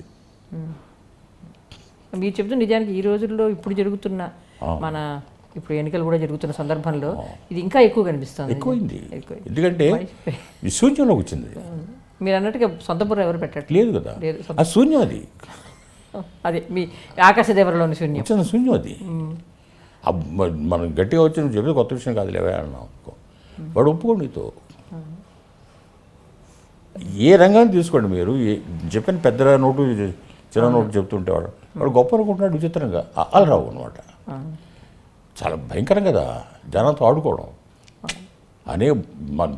కానీ మీరు అన్నట్టు ఇప్పుడు విషాదం ఏంటంటే జనానికి తాము బానిసలుగా ఉన్నామని తెలీదు. అది అన్నిటికంటే విషాదం అది. చాలా మీరు దిగంబర కవిత్వం రాసే రోజుల్లో జనాలకు తెలుసు, అందుకని తిరగబడ్డానికి ఒక అవకాశం ఉంటుంది. నాకు బూతులు రావని చెప్పాడు అతను. అవును, అదే కదా అవేర్నెస్. వింటున్న ఒక ఆయన మాట అన్నాడంటే ఇప్పుడు మమ్మల్ని ఏం చేయమంటావు అన్నట్టుగా డైరెక్ట్గా ఇంకా ఉన్నది క్రమంగా సరిపోయింది అందులో. అంటే ఇప్పుడు మళ్ళీ మీరు ఎందుకు అంత పదునుగా కవిత్వం రాయడం లేదు? మరి కవిత్వం కంటే కూడా తాత్వికంగా కొన్ని విషయాలు చెప్పొచ్చు. అదే చెప్పొచ్చు. వీళ్ళని జనం కాదు ఇక్కడ ప్రధానం, ఒకటి మనం వర్కౌట్ చేయొచ్చు. మార్చడం కోసం అని కాదు, ఇక్కడ ఇదే రిపేర్ కాదు, వ్యవహారం కాదు. అదే కదా. ఒకటి మనం ఎక్కడ ఉన్నాం ఈ రకంగా అని చెప్పి ఒక ఎడ్యుకేట్ చేయొచ్చు జనాలు. దానికి చాలా పడుతుంది, ప్రాసెస్ చాలా ఉంటుందని. నేను మొదట్లో అన్నట్టు మీరు రాశి కంటే వాసికి ఎక్కువ ప్రాముఖ్యం ఇచ్చారంటే మీరు ఎక్కువగా అందరూ మీతో పాటు రాస్తున్న వాళ్ళందరూ చాలా ఎక్కువ రాశారు. 20, 30 కవితా సంపుటాలు రాసిన వాళ్ళే ఎక్కువ మీ చుట్టూ. మీరు రాయలేదు, అది ఎప్పుడో మీకు కొత్తగా అనిపించింది అట్లా? నేను అందరిలాగా పోటీ మీకు ఎవరితోన్నా ఎప్పుడైనా అనిపించలేదా? అని నాకు అనిపించదు. అంటే ఏమైందంటే 2 స్టేజ్ కనబడ్డాయి నాకు. ఒక పుస్తకం వేసినా, ఒక నవల కానీ ఒక సంపుటి కానీ వచ్చినా కూడా ఆ రోజుల్లో దాని యొక్క ప్రభావం, దాని యొక్క గొప్పతనాన్ని గమనించేవాళ్ళు ఆ రోజుల్లో. ఒకే ఒక పుస్తకం రాసి కవుల్లో బాగా పేరు తెచ్చుకున్నటువంటి అల్లూరి సుబ్బారావు గారు. అవును, అంతే, ఎంకిపాటం తప్పి నిజమే, మామూలు విషయం కాదు. బుచ్చిబాబు గారు ఒకటే నవల, ఒకే నవల. మరి చండీదాస్ 2 ఎన్నో అక్కర్లా నిలబడితే చాలు. అంటే ఆ రచన మాట్లాడాలి, ప్రభావం చూపించాలి. ఇప్పుడు ఏమైందంటే ఎన్ని పుస్తకాలు వేశారు, 80 పుస్తకాలు, 60 పుస్తకాలు. ఓ దాంతో మీకు ఏమవుద్దంటే మరుగుజ్జుల రాజ్యం అవుద్ది, అంతే కదా. జెంట్స్ బాగుంది మీ ఇది. ఒకప్పుడు జెంట్స్ మంచి పెరిగాం, జెంట్స్ మంచి శ్రీశ్రీ లాంటి వాళ్ళు, దేవులపల్లి కృష్ణేశ్వర, విశ్వనాథ లాంటి వాళ్ళు జెంట్స్ మంచి పెరిగాం. ఇవాళ చూస్తే చుట్టూ చూస్తుంటే మరుగుజ్జులు ఉంటారు. మనం ఎవరిని ఏమో అనకూడదు, తప్పది. నేను ఇష్టపడలు కూడా. బాగుంది. నేను ఎన్ని పుస్తకాలు రాశానంటారా తప్ప ఎన్ని కవిత్వాలు రాశాను, ఇది ఒక వాక్యం చెప్పానంటే గుర్తుకుంచుకోదగ్గ వాక్యం ఒకటి ఉంటే. ఎక్కువ రాసి కూడా ఏదో ఒక దాంతో పేరు తెచ్చుకున్న మహానుభావులు కొంతమంది ఉన్నారు. శంకరంబాడి ఒక పాటే. నాకు ఈ కొంతమంది మీద సినిమాలు తీయడం ఉంది, దాన్ని ఏమంటున్నాం, బయోగ్రఫీ సినిమాలు, బయోపిక్స్. బయో. నాకు ఎప్పుడు కోరిక ఉండేది, అదే నా వల్ల అవుతుంది, ఎవరైనా చేస్తే సంతోషిస్తాను. టంగుటూరి సూర్యకుమార్ మీద చేస్తే ఈ లైఫ్ పుస్తకం అయితే వచ్చింది ఆవిడ బయోగ్రఫీ. సరే చాలా గొప్ప. హిచ్కాక్తో వచ్చేసింది. హిచ్కాక్తో అవును, హిచ్కాక్తో వర్క్ చేసింది ఆవిడ. అవును. వచ్చేసింది. మన తెలుగు అమ్మాయి. అవును. ఎస్ఎల్సి మన హిందీలోనేమో దిలీప్ కుమార్ త్యాగ్ చేసింది. అవును. అవును. Wooden wooden ఖటోలా. ఖటోలా, ఉడన్ ఖటోలా. అటు వెళ్తే లండన్లో స్కూలు ఎంత వైవిధ్యం ఉంది ఆ అమ్మాయిలో. చూస్తుంటే నాకు అలా ఈ తెలుగు వాళ్ళకి కళ్ళు ఎప్పుడు వస్తాయా అనుకునేవాడు. అంటే అందరూ తెలుస్తున్నారండి కాదు, కొంచెం బాధ కలుగుతుంది. ఇట్లాంటివి కొన్ని నన్ను బాగా అనిపిస్తాయి. సూర్యకాంత్ అని ఏమైనా అవార్డు ఇచ్చాం. ఇవ్వలేదు. సూర్యకాంత్ అవార్డులు వద్దులేండి, అది కొంచెం ప్రమాదకరమైన విషయం. మీరు అసలు ఆలోచించాల్సిన విషయమే కాదు అది, అవార్డుల సంగతి. నేను దాన్ని నా లైన్లో లేను. ఆ లైన్లో మీరు ఎప్పుడూ లేరు. ఎస్వి రంగారావు గారు పాపం అవును. మనం ఏమి గౌరవించేవాళ్ళు. అదే వాళ్ళకి ఎవరు ఇస్తే ఒక జాతికి పేరు వస్తుంది. మీరు మీ కవితల్లో మీరు చాలా ప్రసిద్ధి చెందింది, మీకు చాలామంది అభిమానులు ఏర్పడింది. దేనికంటే నాకు తెలిసి నేను కాలేజీకి చదువుకునే రోజుల్లో కూడా మీరు ఎక్కడైనా మాట్లాడుతున్నారంటే మీ కంఠస్వరం వినడానికి, మీ ఉపన్యాసం వినడానికి చాలా ఉత్సాహంతో విద్యార్థులందరూ పరిగెత్తేవాళ్ళు. అలాగే మీరు కవిత చదివితే వినడం అన్నది ఒక అనుభవంగా అందరూ చెప్పుకునేవాళ్ళు. అప్పుడు కూడా ఏవైనా కవితలు వినిపించండి.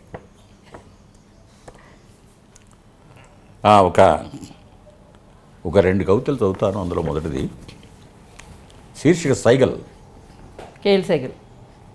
కేఎల్ సైగల్ గారి మీద రాసిన కవిత. నాకు ఆ రోజుల్లో ఇప్పటికీ చాలా ఇష్టమైన గాయకుడు. నాకు కూడా. ఒక పాట నన్ను పగబట్టింది, మాటేసి నా ఒంటిని చుట్టుకుంది. ఒక పాట నన్ను పగబట్టింది, మాటేసి నా ఒంటిని చుట్టుకుంది. ఏ తుఫాన్ రాత్రి లాంతరు పట్టుకొని సముద్రాన్ని సముదాయించడానికి వెళ్ళినప్పుడు, ఏ తుఫాన్ రాత్రి లాంతరు పట్టుకుని సముద్రాన్ని సముదాయించడానికి వెళ్ళినప్పుడు, గాలి చేతుల ఊపికి చెదిరిపోతున్న చెట్ల జుట్టు దువ్వడానికి వెళ్ళినప్పుడు, పిల్ల కాలువ ఒంటి మీద జారిపోతున్న ఓణీని సరిచేయడానికి వెళ్ళినప్పుడు, మొగిలి డొంకల్లో వెన్నెల పారేసుకున్న వయసు వేసవిని వెతకడానికి వెళ్ళినప్పుడు, మొగిలి డొంకల్లో వెన్నెల పారేసుకున్న వయస్సు వేసవిని వెతకడానికి వెళ్ళినప్పుడు, ఎప్పుడు నా కాలు దాని మీద పడిందో ఒక పాట నన్ను పగబట్టింది. నా కలలు తనే కంటుంది, నా కలలు తనే తింటుంది, నా గొంతుకలో దాని విషాద గరళం దాచుకుంటుంది,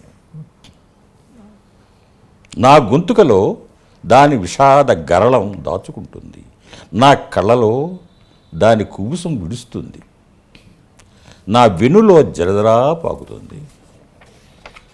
చందమామ చిట్లి సొన కారుతున్నప్పుడు, నల్లని ఆకాశం జుట్టు భూమిని కప్పేసి నక్షత్రాల వేళ్లతో దగ్గరికి లాక్కున్నప్పుడు, ఎప్పుడు దాన్ని ఏం చేశానో, ఒక్కసారిగా ప్రాణం తీసినా బాగుండు, విసవిసా పాగుతూ వచ్చి ఒంటికి కసిగా చుట్టేసుకొని నా ఊపిరి కొసల చుట్టూ బుసలు కొడుతుంది. ఈ విషాద సర్పం నన్ను వెంటాడడం మానదు, నన్ను నా మానన బతకనివ్వదు. ఒక పాట నన్ను పగబట్టింది. చాలా బాగుంది, చాలా మంచి వర్ణన సైగల్ విషయానికి. రెండవ కవిత కత్తి పట్టుకోవడం తెలిసిన వాడి కోసం. కత్తి పట్టుకోవడం తెలిసిన వాడి కోసం శీర్షిక. మిత్రమా, యువరక్తమా, ఇవాళ నీకు ఇవ్వడానికి నా దగ్గర ఏం లేదు. మిత్రమా, యువరక్తమా, ఇవాళ నీకు ఇవ్వడానికి నా దగ్గర ఏం లేదు. ఇవ్వడం తెలిసిన వాడిని, ఇవ్వడంలో జన్మించే ఆనందం తనివి తీరా జుర్రుకోవడం తెలిసిన వాడిని, అపాతదానంలో కర్ణుడికి ఆద్యుణ్ణి. ప్రతి ఉదయం నేను అపురూపంగా పూసే స్నేహపుష్పం అక్రమంగా కొల్లగొట్టబడిన వాడిని. ప్రతి ఉదయం నేను అపురూపంగా పూసే స్నేహపుష్పం అక్రమంగా కొల్లగొట్టబడిన వాడిని. మిత్రులుగా నటించే నగర విషసర్పాల మధ్య అమాయకంగా అజాగ్రత్తగా సంచరించేవాడిని. ఇవాళ నీకు ఇవ్వడానికి నా దగ్గర ఏం లేదు. అయినా వెళ్ళకు, ధరించిన ఆశ వదలకు, సాహస శిరస్త్రాణం విప్పకు. బహుగ్రంథాలు గడిచి ధర్మాలు, ధర్మసూక్ష్మాలు, వచనాలు, ప్రవచనాలు, సూక్తులు, సూత్రాలు దాటి వచ్చినట్టున్నావు. బహుగ్రంథాలు గడిచి ధర్మాలు, ధర్మసూక్ష్మాలు, వచనాలు, ప్రవచనాలు, సూక్తులు, సూత్రాలు దాటి వచ్చినట్టున్నావు. నా కవిత్వంలో స్నానం చేసి కాసేపు శాంతి తెచ్చుకో. ఏదో ఒకటి ఒలిచి ఇస్తా, ఏదో ఒకటి ఒలిచి ఇస్తా, ఆయుధంగా అర్థం చేసుకో. పల్లెటూళ్ళు తిరిగి కన్నీళ్లు ఏరుకొచ్చి, పల్లెటూళ్ళు తిరిగి కన్నీళ్లు ఏరుకొచ్చి వెక్కిళ్ళ కొండచర్యల్లో నాటి పోడు సాగులో కంకుల్లా మొలకెత్తే కత్తులు పట్టుకొచ్చి ఇస్తా. పల్లెటూళ్ళు తిరిగి కన్నీళ్లు ఏరుకొచ్చి వెక్కిళ్ళ కొండ చర్యల్లో నాటి పోడు సాగులో కంకుల్లా మొలకెత్తే కత్తులు పట్టుకొచ్చి ఇస్తా. యుద్ధభూమిలో సామాన్యుల తరఫున అదృశ్య శక్తులుగా వాడుకో. యుద్ధభూమిలో సామాన్యుల తరఫున అదృశ్య శక్తులుగా వాడుకో. కత్తి పట్టుకోవడం తెలిసిన వాడు కాలాన్ని శాసిస్తాడు.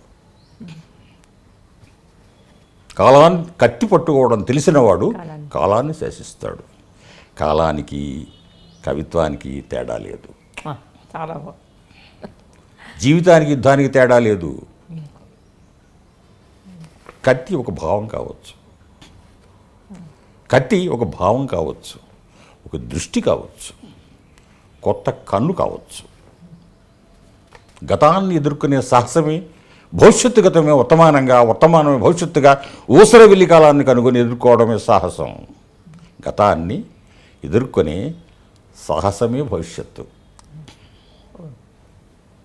గతాన్ని ఎదుర్కొనే సాహసమే భవిష్యత్తు. గతమే వర్తమానంగా, వర్తమానమే భవిష్యత్తుగా ఊసర వెల్లి కాలాన్ని కనుగొని ఎదుర్కోవడమే సాహసం.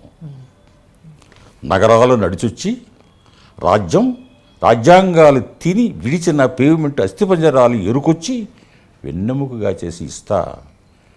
కవచంగా వాడుకో. నగరాలు నడిచొచ్చి రాజ్యాంగాలు తిని విడిచిన పేవ్మెంటు అస్థిపంజరాలు ఏరుకొచ్చి వెన్నెముకగా చేసి ఇస్తా. కవచంగా వాడుకో. ఎక్కడ యుద్ధం చేయాలి అంతా సంకేతంలో దాక్కుంది.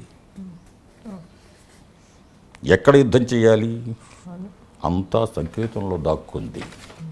ఎవరితో యుద్ధం చేయాలి, దొంగెవరో దొరెవరో, మిత్రులెవరో శత్రువులెవరో అంతా రాజ్యాంగంలో దాక్కుంటున్నారు. కాలం శిరస్సు మీద అక్షరం చితిపి దీపం పెడతాను. కాలం శిరస్సు మీద అక్షరం చిదిపి దీపం పెడతాను. అన్నీ దృశ్యమానం అవుతాయి. నా వ్యక్తిత్వం ఇస్తున్నా, తిరుగులేని ఆయుధంగా తీసుకో. నా వ్యక్తిత్వం ఇస్తున్నా, తిరుగులేని ఆయుధంగా తీసుకో. ఈ దేశాన్ని కసాయిశాలగా మార్చి పుట్టిన ప్రతి శిశువుని ముఖం లేని మనిషిగా మందగా మార్చే ప్రతి క్షుద్ర విద్యలో, ఈ దేశాన్ని కసాయిశాలగా మార్చి పుట్టిన ప్రతి శిశువుని ముఖం లేని మనిషిగా మందగా మార్చే ప్రతి క్షుద్ర విద్యతో, ప్రతి అరాచక అంధ రాజకీయ శక్తితో యుద్ధం చేయి. చాలా బాగుంది. ఇది ఎప్పుడు రాసిన కవిత? 87 ఆ ప్రాంతాల్లో.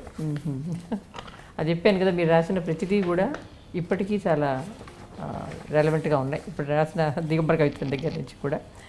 ఇది నగ్నముని గారి అక్షరయాత్ర. అక్షరయాత్ర కార్యక్రమానికి సంబంధించి మృణాళిని గారు నన్ను ఇంటర్వ్యూ చేయడానికి వచ్చినప్పుడు ఎంతో సంతోషం కలిగింది. చాలా చాలా సంతోషం కలిగింది. ఆవిడికి ప్రత్యేకంగా thanks. This is Lavan Tripathi. నేను మీ Sai Dharam Tej. This is Niharika Konilala. And don't forget to subscribe to iDream. Please subscribe to iDream Media. Please subscribe iDream Media. Do subscribe to iDream. Subscribe to iDream Media. Please subscribe iDream. Do subscribe to iDream Media. Don't forget to subscribe. Click on the button below. Please do subscribe to iDream. Don't forget to subscribe to iDream. Please subscribe to iDream Media.